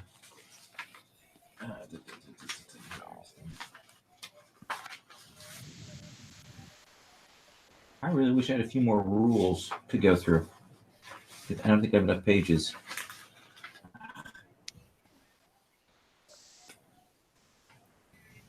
I believe reliquary actually is a thing that you can spend when you're like fighting an undead to increase the potency of your effect. Mm-hmm.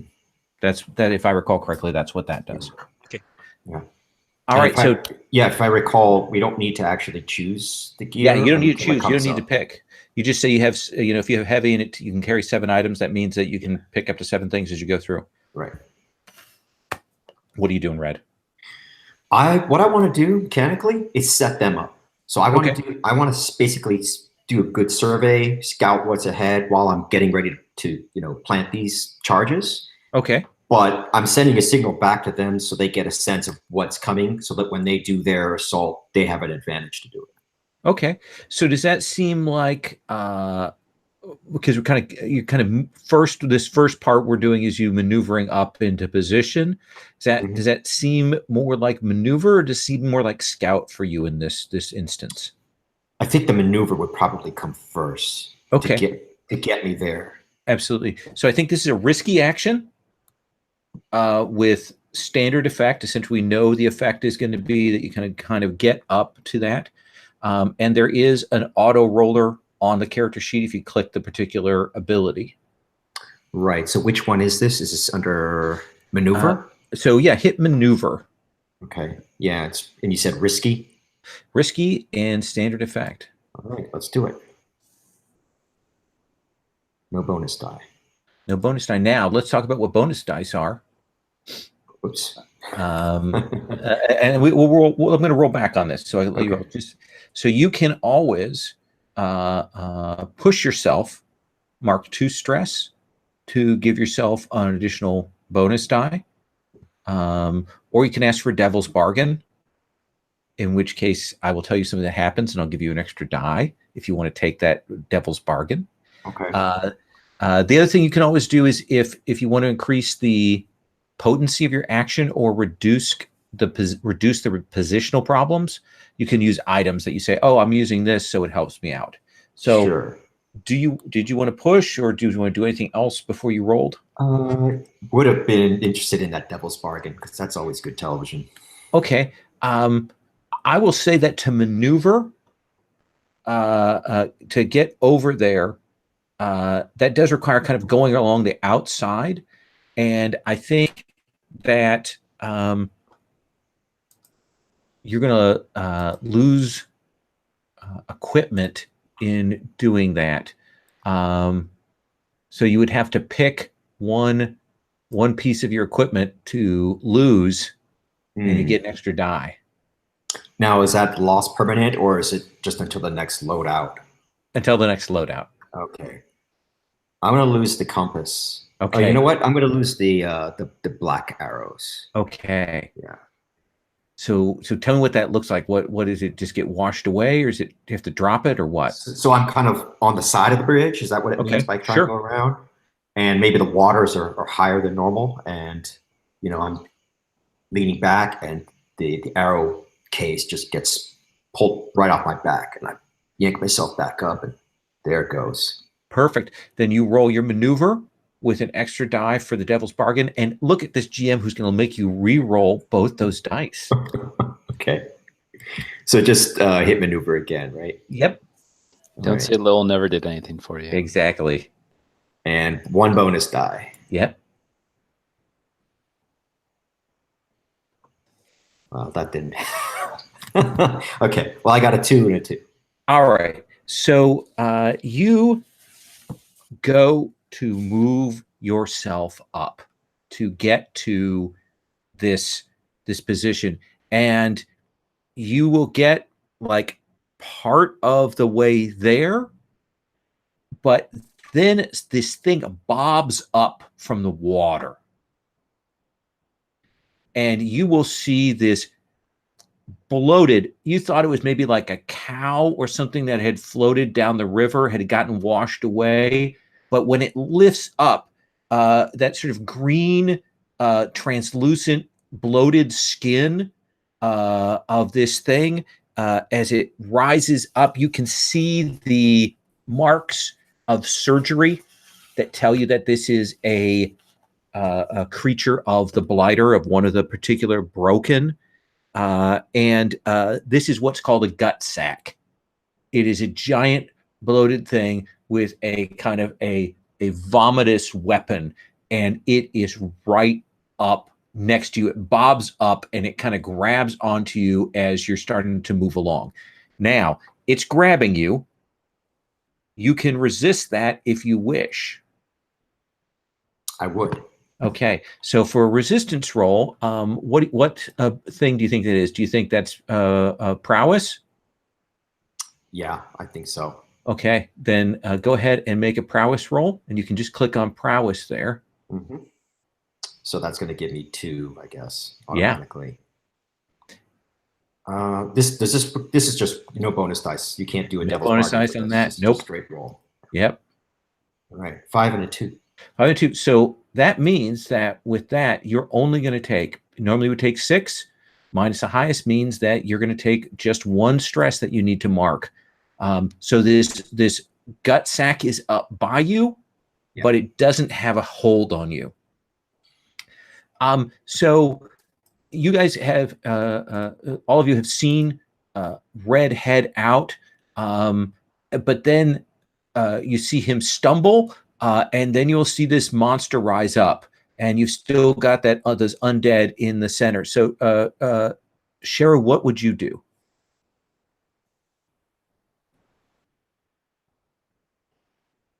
You think you are heavy, so we'll see what you think is the next logical step. Yeah, I'm looking at my ability, which is that I can spend anchor uses. Nope, I can. Yeah. Oh yes, as a special armor against consequence to a squad you're defending. I don't know what that means. Oh, so like when I had him roll to resist that consequence, you, if that happened to you, you could just spend your anchor to resist it, and it won't happen. Okay, but it says resist against consequences to a squad I'm defending. So would it be to everyone else, or you could do it if it was hitting you and you're part of the squad, or to another person in the squad. So I think the squad where you're at right now is you and your officer and your medic right now. Oh, okay. Because Red's headed off a little bit, so I think there's a physical separation right there. Got it. I wasn't sure if my job was to wreck things, because I do have my wrecking kit, or if it was to defend while y'all's wrecked things. So I'm cool with either, but I think, yeah. But let's discuss. What do you think, group? I mean, I think you should wreck it up. You're probably the best at it. Yeah, I don't have wrecking along my gear kit, but I do have some experience with it. So I think I'd be likely to be assisting in that action. Okay. Yeah. Wreck away. I guess that's what I'll do. So you're going to move over and kind of use your wreck to kind of get the first part of these alchemical set then? Yeah. Okay.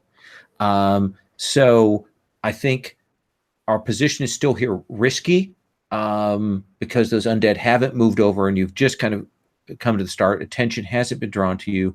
So risky and standard effect. And the wrecking kit is going to allow you to do that. So you can roll your wreck. Now, there are two ways to do this to get an assist. We could have Vincent roll his own action. We could have you lead a group action with Vincent assisting. You both roll. Or Vincent could like spend a stress to give you an extra die, like to support. Yeah, and my thought was to take the stress to give you an extra die. Okay. Okay. So in that case, you're going to roll wreck, and you're going to get a bonus die. Effective standard. Okay. Then one bonus die. Cool. So that's a 6. All right. So tell me what it is. Well, you've got these alchemicals and things like that. You come to this first part of the bridge. What is it that we see on screen that you're doing? I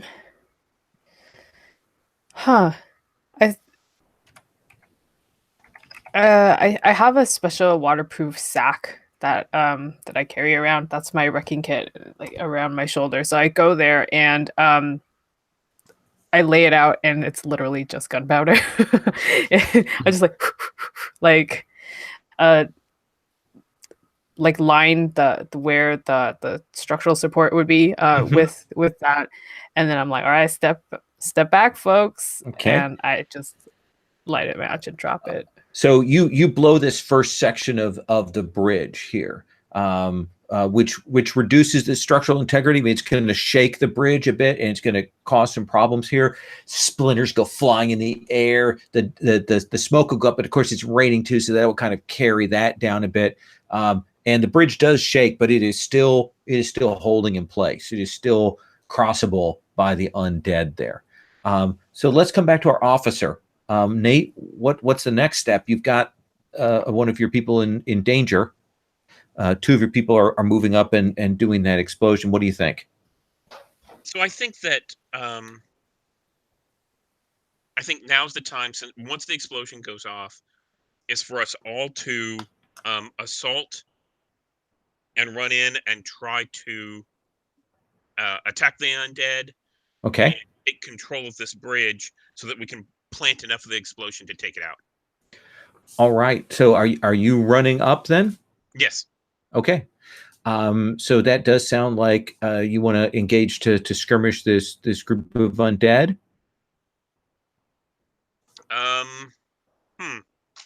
Maybe. I'm not very good at skirmish. I have no ticks in skirmish. Do you have shoot? I do not have shoot. I have maneuver. That would be running up. I have marshal in order to take command. I have shoot, but I'm a little busy with helping out with explosives at the moment. Okay. Well, let's say this. I mean, because I think it's logical that you would have a squad with you. Mm-hmm. They're quality one, essentially. They're basic squad of rookies. So if you want, you can use your marshal and take that squad of rookies up to assault these undead. Yeah, that sounds right. Okay. Mm-hmm. Then yeah, let's have you roll with marshal as your assault on them. Okay. Risky? I think because you've got a rookie squad and you've got a larger group of undead there, I think it's desperate, which is great because then you get to mark experience. Okay. And I will push myself, which is 2 stress. 2 stress. In order to get an extra die. Okay. Effect is standard? Effect is standard right now. Okay. Let me go ahead and submit that. Yes. So that's a 6. So tell me what that looks like. There's a group of like 6 or 7 of these zombies who have kind of clearly been sent ahead to kind of just hold the bridge and push back attackers. Tell me what it looks like. You leading these green rookies. Okay, we'll go get them. And they're got their armor kind of held on there and stuff. Tell me what that looks like.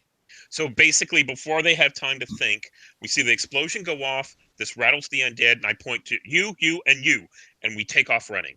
Okay. And they don't even think about it. They don't have time to think about how dangerous this is. Okay. We run into it. I pull out a hand weapon and immediately sever the limb of one of the zombies or one of the undead. Perfect. And it kind of falls and starts to squirm. This encourages the rest of the rookies, and they start wading in with little thought for themselves. All right. So that will take out about half of these zombies here. We still got a few left, but you definitely push them back and take out the majority of this group there with that desperate action standard effect. But there's still a few left. So I'm going to cut to Red. You got this bloater that's on you. Hasn't kind of didn't get the hold on you, but it is close by, and it has a vomitous breath that it is probably going to let loose on you in a second. Okay. Is it possible? I'm guessing there's some sort of a balustrade or railing or like a parapet type thing on the bridge. I like that. Can I try to get down behind that and look through the gaps between I guess what they're like, parts that you can see through. Mm-hmm. And a pistol. I haven't picked my other 2 pieces of gear, but I'm thinking a pistol and a black shot. Okay. And try to take a shot at this thing while it's still in the waters, I guess. Oh, okay. So that seems absolutely fair to me. I think because you're kind of getting out of its grip and rolling over, I think we are at a desperate situation here. Okay. But if you're going to use the black shot, that gives you potency on this thing. So it will be a potent effect. Okay.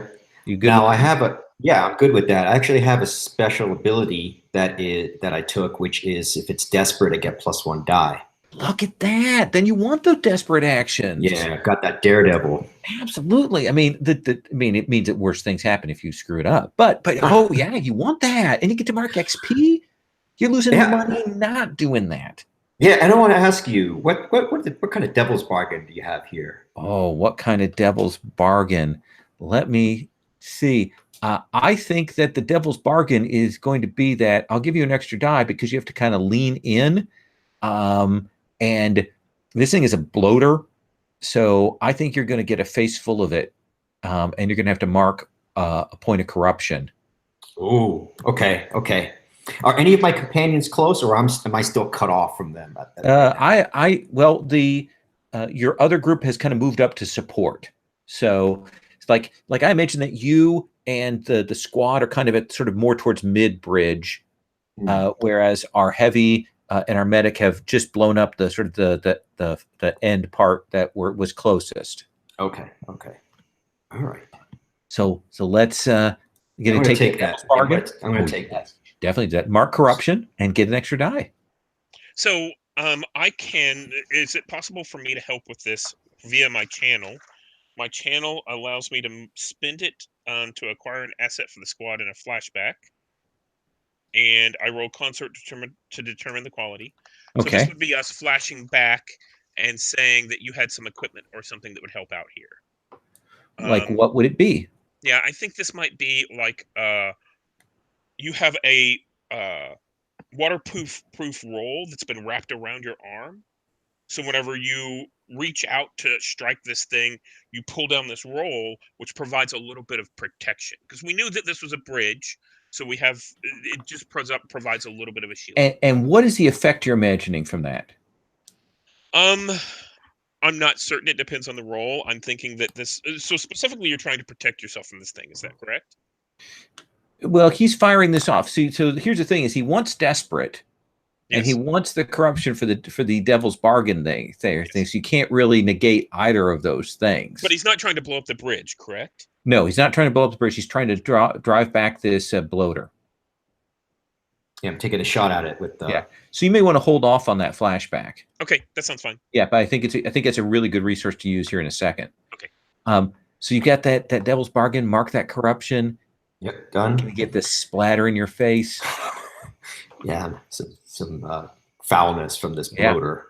Yeah, all right, so shoot, right? You're gonna roll desperate. Shoot. Yep. And effect potent, was it? Yeah.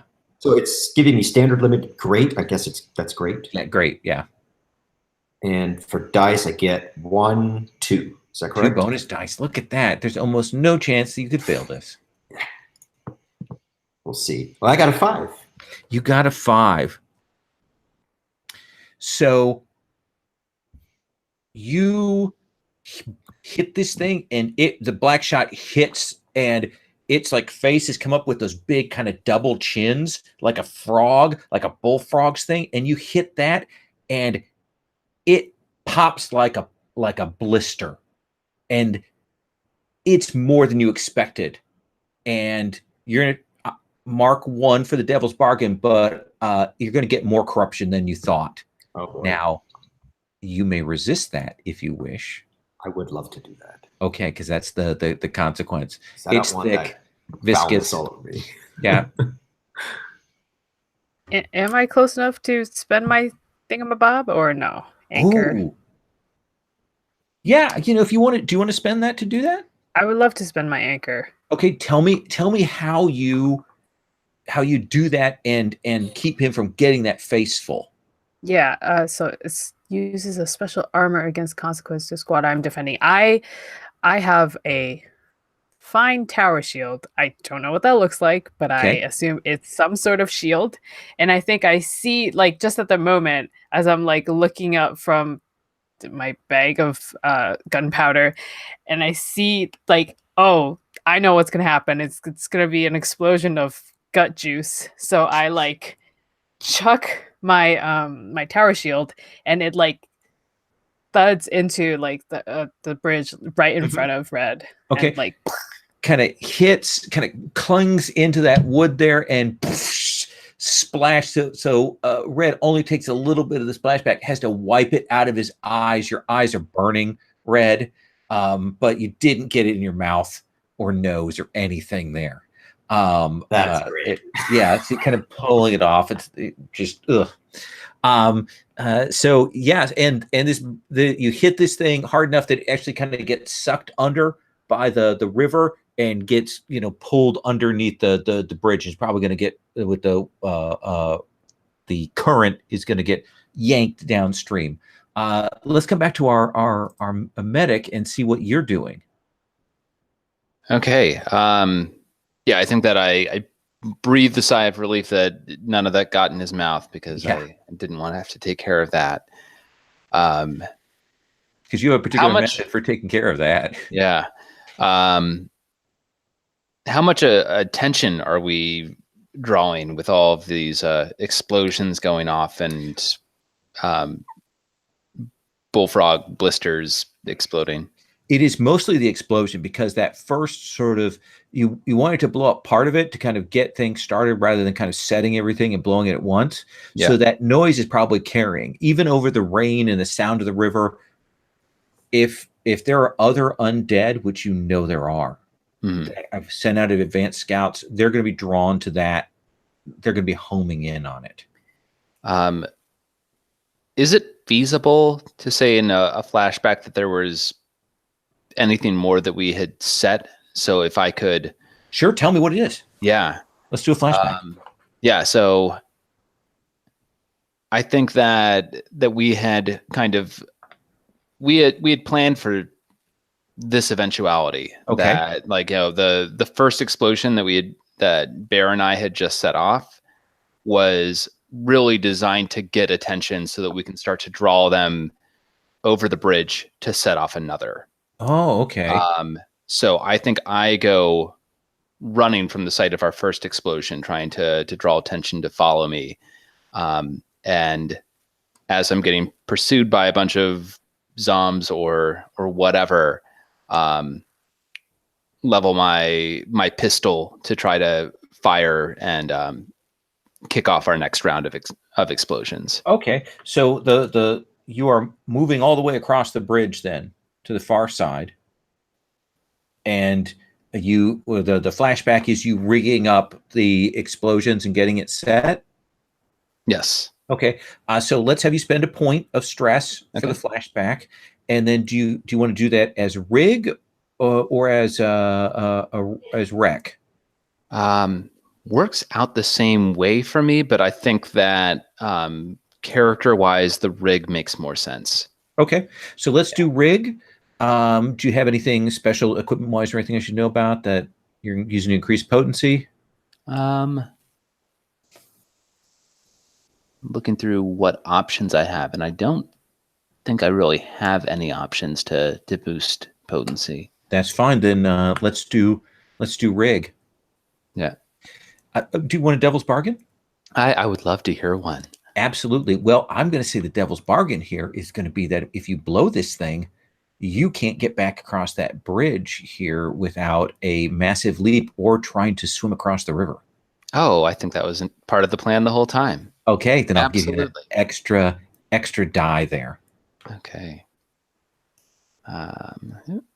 So, rig. Is this risky standard? I think this is actually a desperate standard. Yes. Desperate standard. 1 bonus die.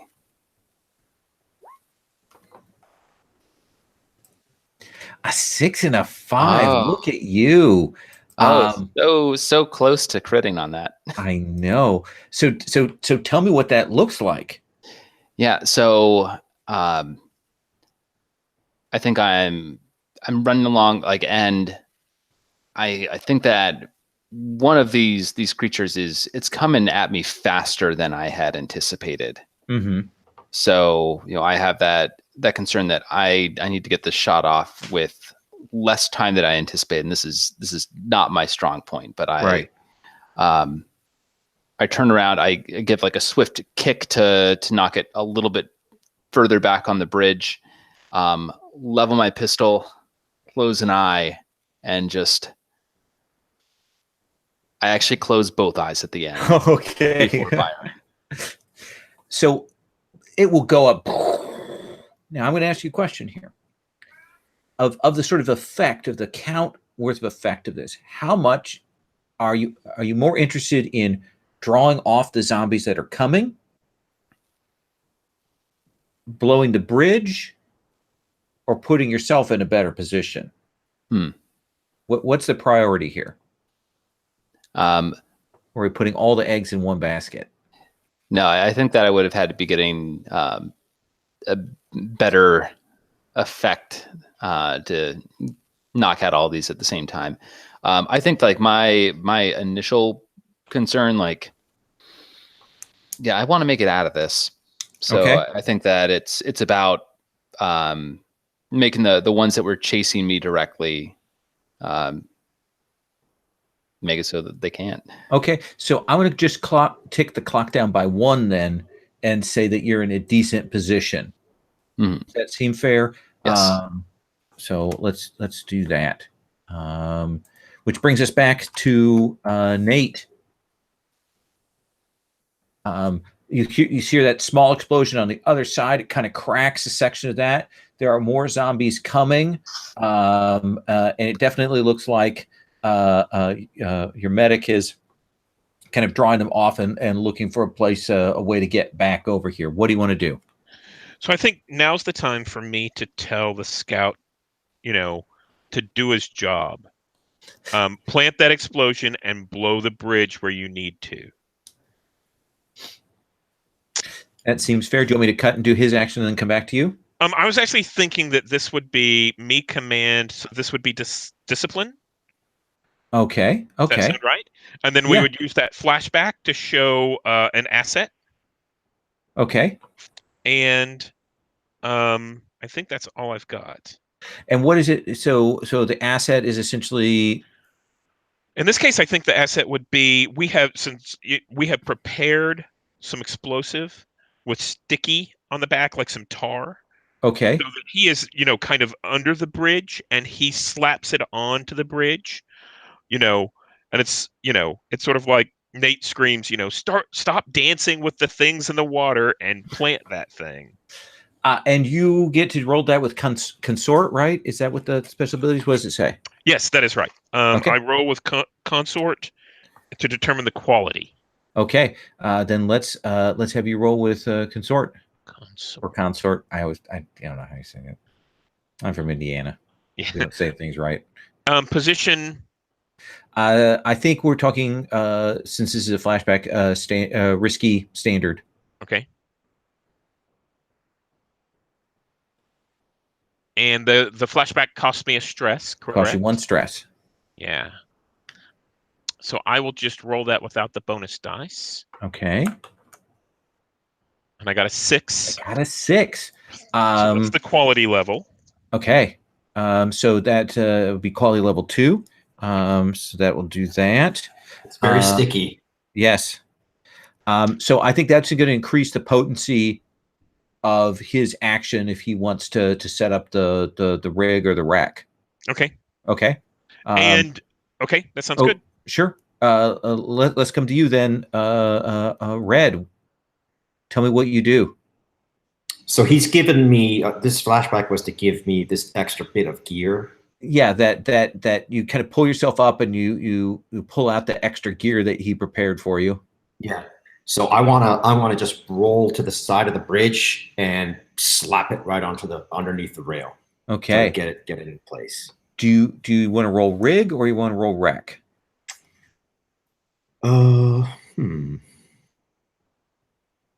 Rig. I don't even see rig here.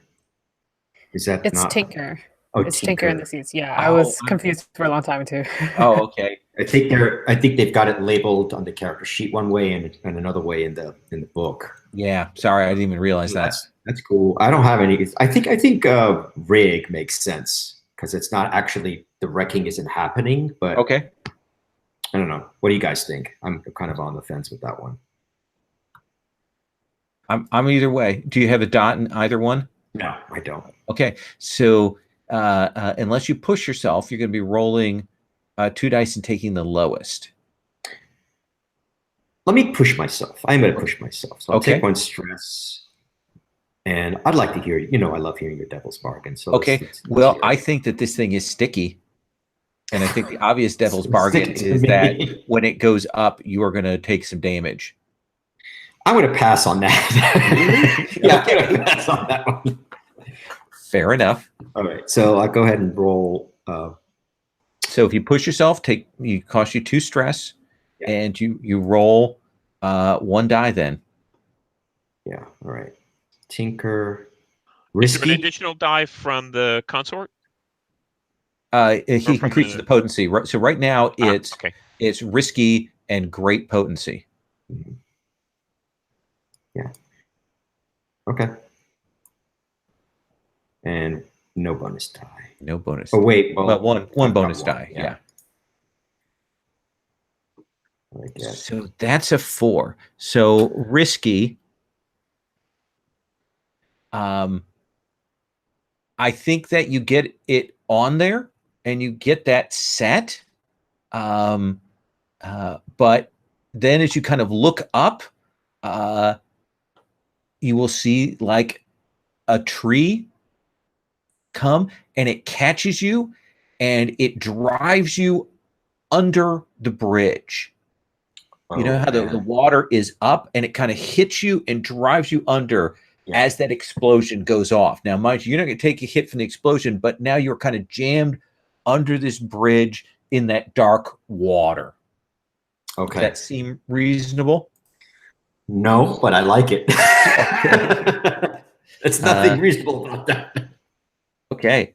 So the bridge is, with that potency on that, even with the mixed result, is shaking and is coming apart. The bridge is getting ready to give, and you right now the scout is under the bridge. The squad and Nate are in the middle of the bridge. You're moving up towards the middle of the bridge, heavy, and then of course our medics on the other side. So what do you want to do, Saru?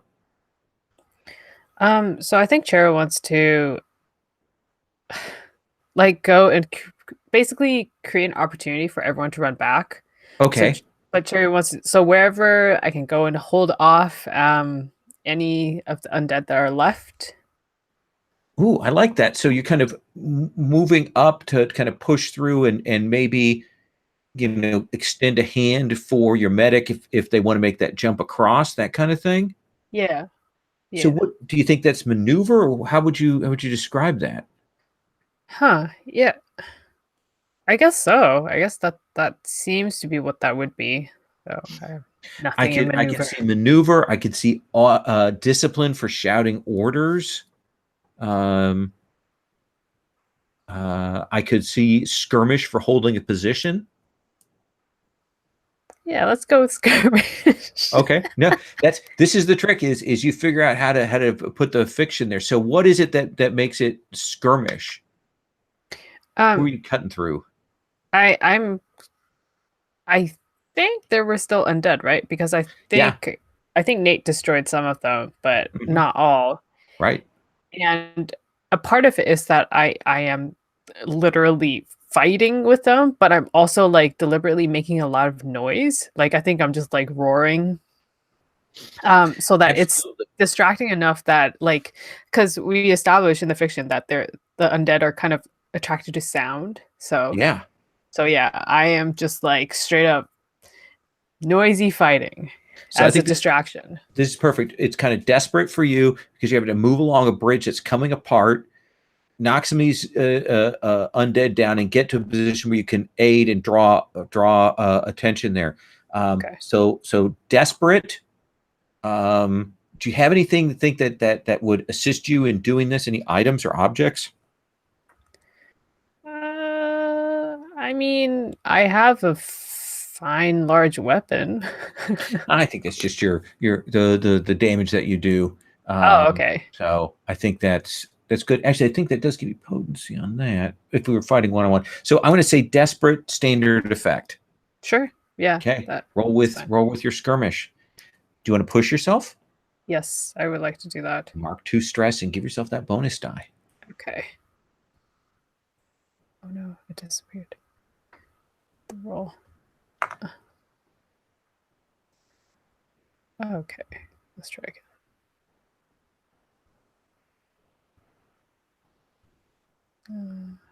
Standard.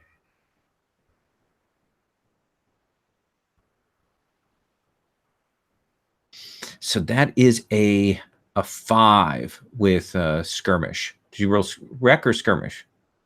I wrote. Oh. Well, I meant skirmish, but Well, then they're roll the same. skirmish. Oh, Roll skirmish sure. Okay. because you could do worse. Oh, I see.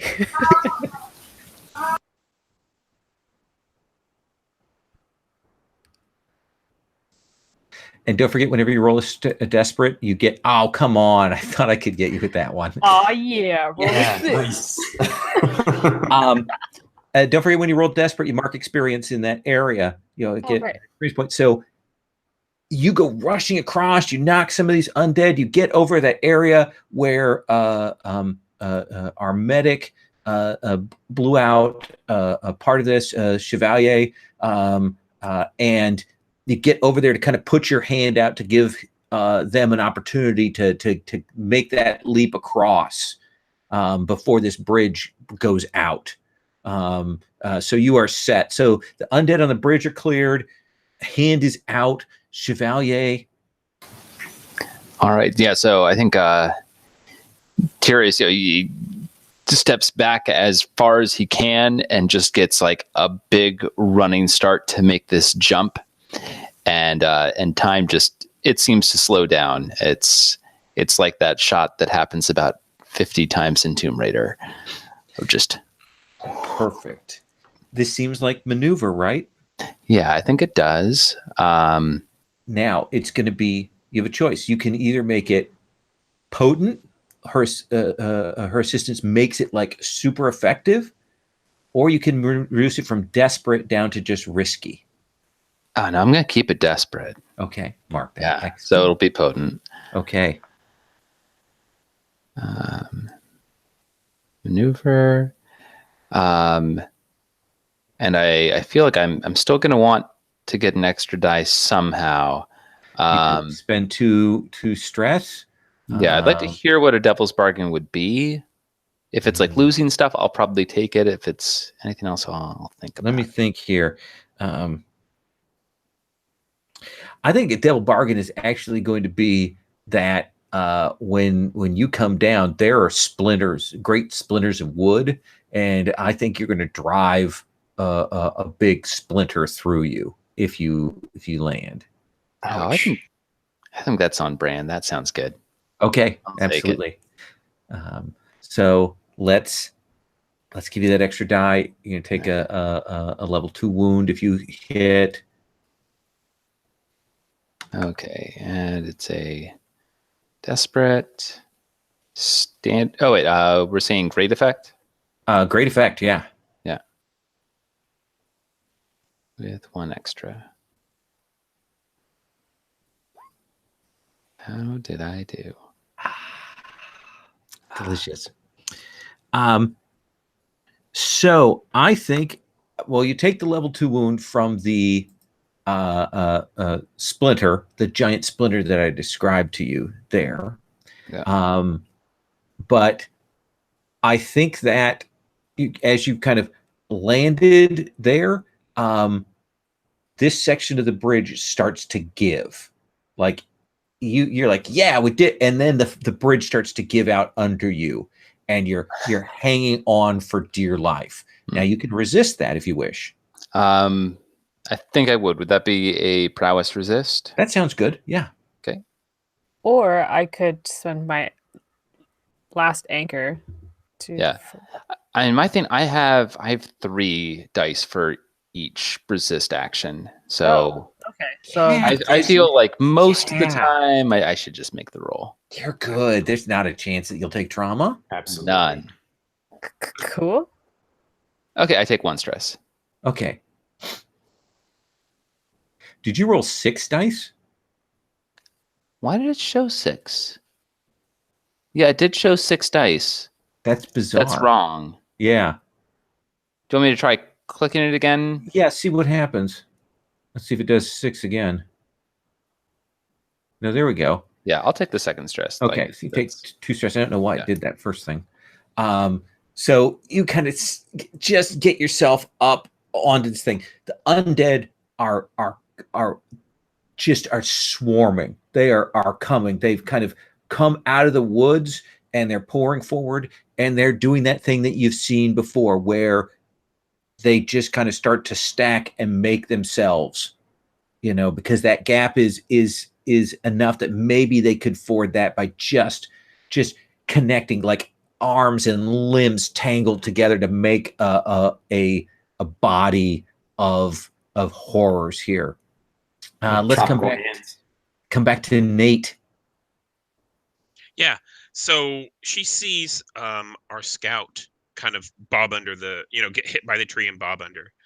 And she runs up, jumping from, broken, severed plank to plank, and reaches out and sees a hand right as it's about to go under, and slaps. My people have it's a bracelet that's used during combat to kind of lock yourself together, hand to hand, and she grabs forward and locks that in place around that hand so she can pull him up.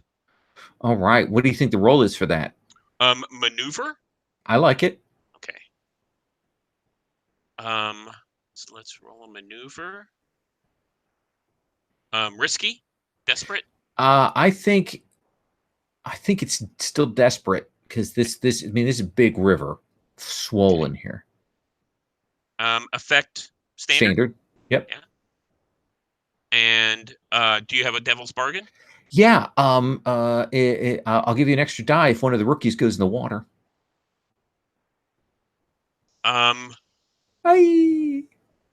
Okay. Okay, I think I'll take that. Okay. What's his name? What's the name of the rookie that goes in the water and is never seen again? Her name is Samantha. Samantha. So she goes to help. Yeah. And she falls in, and there's just one moment, and you see she grabs on, and she's wearing armor. She hadn't worn armor before, and so she goes under. And maybe a moment where you see that.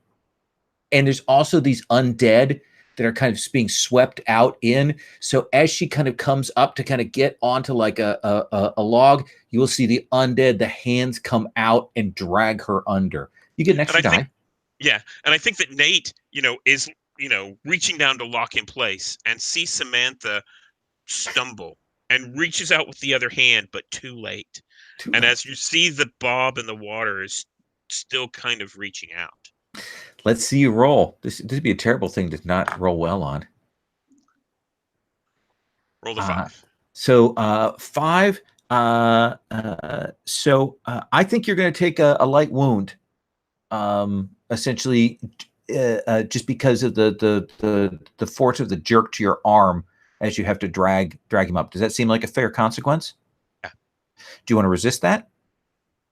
No, I'm fine with that. Okay, so yeah, tear it. You're pulled out of the water. The clock is still at 3 on this bridge. What do you want to do, Red? Am I still under there with that tree? He has pulled you out. Okay. I thought that was the rookie, but that's okay. Cool. So we need to get off this bridge and blow it, right? Yeah. Let's do it. Run back to the other side, try to outrun these undead. And is this on a timer, or do we need to fire at it? How does this work? You still need to do another rec action to be able to or rig action to blow this bridge. Okay, let's do that then. Okay, so which are you doing?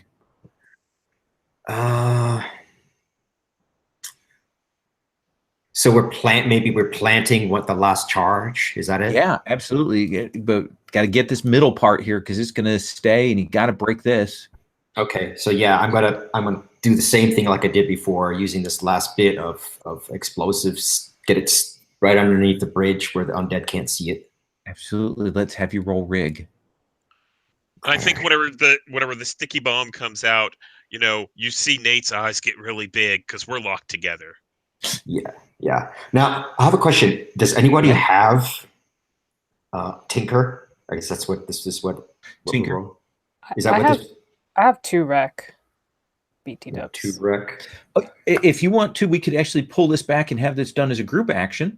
That's what I was thinking. Is maybe I was leading them. Like I've scouted the breach out. Maybe we do Absolutely. a action. In which case you run back. The undead are starting to swarm over. The four of you get together. So what do you want to roll this with? Wreck? Yeah, rig? I think wreck with bear for sure. Does anyone else have wreck? I do. Okay. Also with is it chevalier? Yeah. Well, that's his title. Oh, okay. The chevalier. Yeah. He's Chevalier Tyrius. Chevalier Tyrius is his name. Yes, I think the three of us are going to do that. Everyone who's participating may roll wreck then. Can I? Sorry. Go ahead. I was just going to ask a question, but you go for it. Yeah, since this is the point of the mission, I'd like to spend my last channel to do a flashback. Okay. For equipment that might, for an asset that might help with this. Okay. To increase the potency, sure. Yeah. And I think this is going to be simply some special explosive, some highly charged explosive. Yeah. That sounds perfect. Roll consort. Yeah. Risky, standard. Yep. And I'll leave it with no bonus dice. Okay. Yeah. So that's good quality. So yeah, you have great potency on this effect. Let's have that rec roll from everybody. One last question. Sure. Is it possible to do a devil's bargain on a group action, or is that not a thing? Well, you can, but it'll apply to everybody. Yeah, forget it. Well, let's hear it. Let's hear it. Well, I will say that essentially you'll be able to get this off, but I think that the timer is going to mean you're all going to have to jump in the river rather than running for the other side. I personally don't want it, but if the other two, if you guys want to do that, I'll do it. If the two of you want to do it, what do you think? Yeah, I'm good. I'm okay with it because I still have my other anchor that I can spend, which protects everyone in the squad. Well, it wouldn't work on a devil's bargain, but but for the consequence, it'd be perfect. So, so we'll skip that. Let's just do group action. And don't forget, you can spend 2 stress to give yourself an extra die. I'm already at 3 stress, though. Oh, yeah. Is that the violin I hear? Oh, no. Wait, so when all of us roll, do we each put the effect to great? Or you'll all roll at standard great. And then we're going to take amongst the three of you the highest result. Oh, you know what? I am actually going to have to take that stress because I won't get a die with 0 rec, right? That is correct. Yeah, you get 2 dice and you'll roll the lowest. You'll take the lowest of the 2. Yeah. So I'll take the stress. I'm at 5 now. Okay. I get 1 die with wreck. All right. Oh, and you're going to be leading the action. That means if anybody that gets a 1 or 2 or 3 gives you a stress. Yeah, you know what? Back off of that. Good call. Yeah. So maybe have someone else lead the action? Well, I don't have I'm to already roll. at 4. I just won't roll, no. If you lead the action, you have to roll. But the worst that you can do to yourself is take 1 stress. So if you don't mind, I can lead the action. I have no rec. Yeah, sure. Or I could do it. Because I'm good at group stuff. You get bonuses to this. Yeah. So if I lead a group action in combat, is this a combat? Yeah. Then multiple 6s from different rolls count as a critical. Nice. Yeah. I don't think scale will matter in this case. Okay. But I also get +1 die in group actions. So that would take my rec from a 0 to a 1. Okay. So you roll allowed. 1. For sure. That's much And better then than what anyone else who's rolling rec, go ahead and roll your rec. Okay. And I'm sorry, if this was risky standard. Risky standard. Okay. And I'm giving you this as combat. Normally I wouldn't, because that's a gooby ability. But I will let it go for this one. Okay. Okay. Yeah, and I'm not going to roll for this if you guys are cool with that. Okay. So it looks like the highest of the results is a 4. So a mixed success. Take So- 1 stress for your 1. Yeah. So you'll take 1 stress, Stephen, and then I think the consequence is going to be that this goes off a little early, and I think everyone's going to take some harm from this. However, Agatha, do you still have anchor? I have 1 left. Then tell me how you protect the group from the explosion as you run away from the bridge. Let's see. Well, I guess I should say that I am a big person. How big And are you? How big? I think I'm bigger than the average Barton, which is bigger than Than the the average average. everybody else. Yeah. So, like, so you think you're 6'3" or 2 meters and some centimeters? Because I don't know metric. Yeah, like I think around 6'3". I'm assuming because this is like pseudo Middle Ages, everyone's pretty short. Yeah, yeah. So I'm like a giantess. Oh, I like it. I like it. AKA bear. So yeah, we're running and it's you hear the explosives go off like in a quicker succession than we know it's supposed to be, and I just like scoop everyone up and I like shove everyone, like toss them, and then I like leap across as well. Perfect. And there will be that scape as the undead kind of pour over that makeshift undead bridge, the bridge of bodies. They start to pour onto the bridge and they hit that middle section just as that explosion goes off, and it will lift up and there will be a halo of bodies in the air lit up in the night sky before it all comes streaming back down. But then washed away by the river, and the evidence of it is gone within moments. And the 4 of you will begin to hike back to the unit. Let us quickly do XP for your characters. And next session, we're going to start out with the roll stuff and back at camp and all of that with the fallout from this. So let's look at the heavy. You survive the mission, so you get an XP. And you can put that wherever you want. You can put that on one of the stats, or you can put that in the special ability track, wherever you want to put these XP that you get right now. The special ability. Yeah, so if you look on your sheet, where is the little special ability thing? Do they have a little thing for that? For playbook advancement above mark XP, if you put the XP in that little track next to playbook advancement, every time you fill that, you can get a new one of the special abilities. Oh. Otherwise, you put the XP by resolve or prowess or insight. Oh, and then I can add more. Oh, right. Okay, I remember now. Cool. Yeah. So you get an XP for surviving the mission. Do you think you helped your squad through foresight or through might or fortitude? I think so. So that's another XP. Did we learn something about your heritage? No, I don't think so. I thought Bartons are very big. Yeah. We learned something about the Bartons, that they're huge. That you are the hugest of the huge of the Bartons. So I'll give you an XP for that. Yes. What I typically do with Blades in the Dark is, and this is sort of allowed in the XP system, is you can also tell us something at that point and give us a new fact about them and get the XP for that. But nice. Yeah, get XP. And the highest level threat that the group faced was a level 2, so you get 2 XP. Cool. Okay. So you can mark those where you want. Let's go to our medic. Okay. You survived the mission. Okay, so that's 1. Did you help your squad through medical knowledge or emotional comfort? I don't think particularly in this one, because people did a really good job of not getting hurt.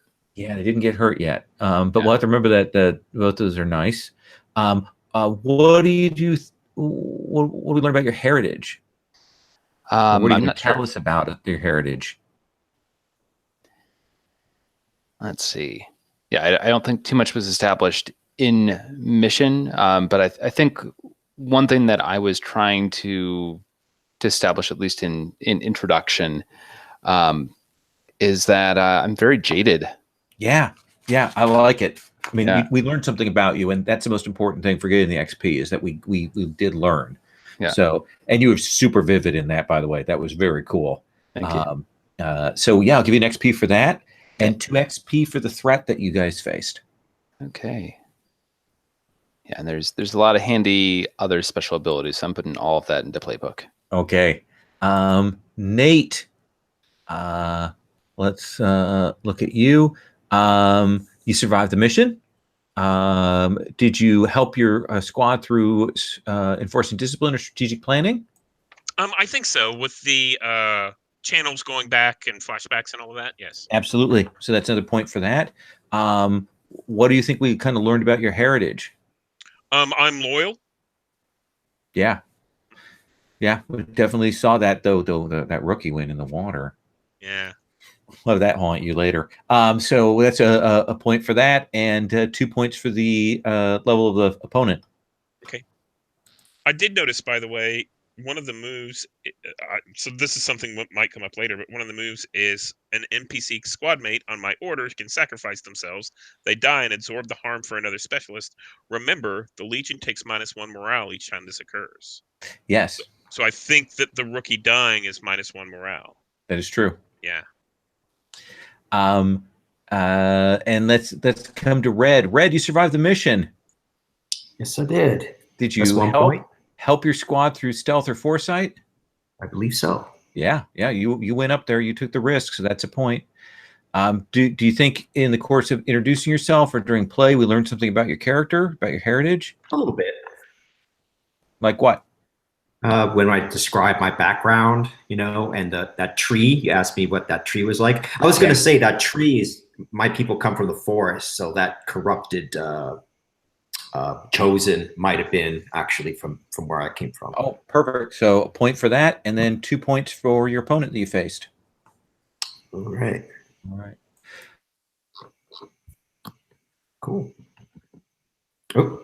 And Lowell's gone. Did we lose him to the storm? Uh-oh. He's actually gone from Roll20 as well. Oh, Yeah. shoot. Yeah, I think it's the it might have been power outage. Oof.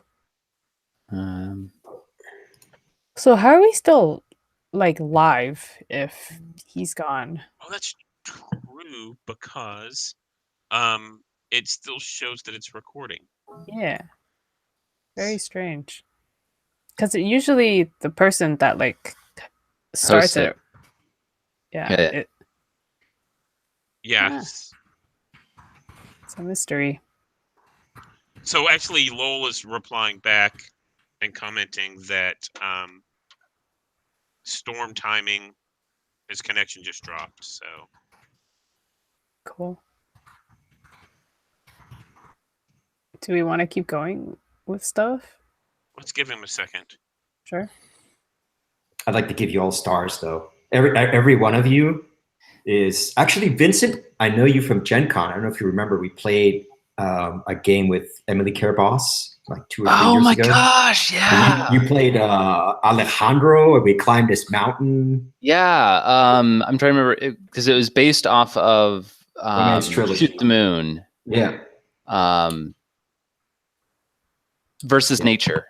Versus Nature, yeah. And I got eaten by a mountain lion, and you made it to the top. Oh my gosh, that was so good. Yeah, it was. Yeah.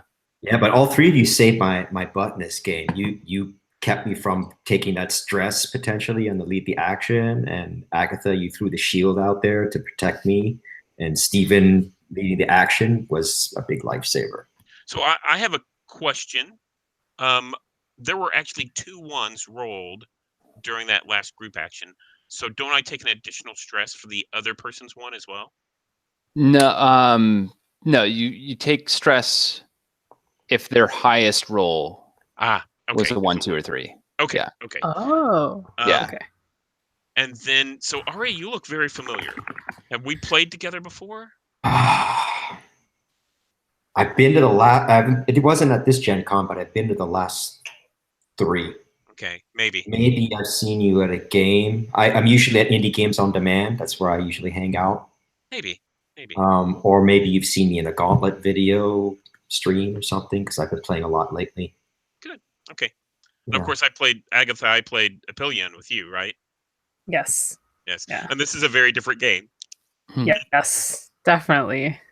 A lot of moving parts here. It's kind of funny. This is actually the third game of Lowell's that I've signed up for, and all of the other ones I've had like some conflict in the middle of it, and like the first person on the wait list could make all of the sessions. So I'm just like, I backed out so that there could be consistency. Aw. So I'm glad that I finally got to stay in one. Yeah, at the same Gen Con that I met Ari was where I met Lowell at Games on Demand. Okay. Yeah. I'm just like 6 or 7 months into the Gauntlet, so it's really I'm great. about the same, actually. Yeah. Yeah, same. I've been playing with the Gauntlet for a couple of years now, I think. So, Ooh. I have really bad luck with Games on Demand. I've gone to Games on Demand at Gen Con like 4 or 5 times, and it's not anything in particular. It's just I have very bad luck.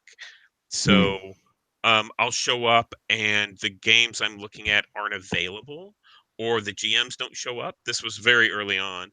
And then like just a couple years ago, I showed up and sat down, and they had mislabeled the number of players. I think they could take 4, and the sheet said 7. So I sat out, and it turned out the game that we sat down to play, I had played like 2 hours before. So Wow. I mean, like the exact same scenario, they just happened to pull it out of the book. And I was like, oh, okay. So it's good that I sat out. It's just really bad luck. But I keep directing people towards it because Games on Demand is awesome. Yeah. I've had hit or miss experiences there. As far as like getting into games, sometimes I show up really early and I'm hanging out and nobody's around, and then suddenly like you get that lottery thing, and that gets really big, and at the end you get nothing. It could happen. Back in the early days, I was really excited to play an addressing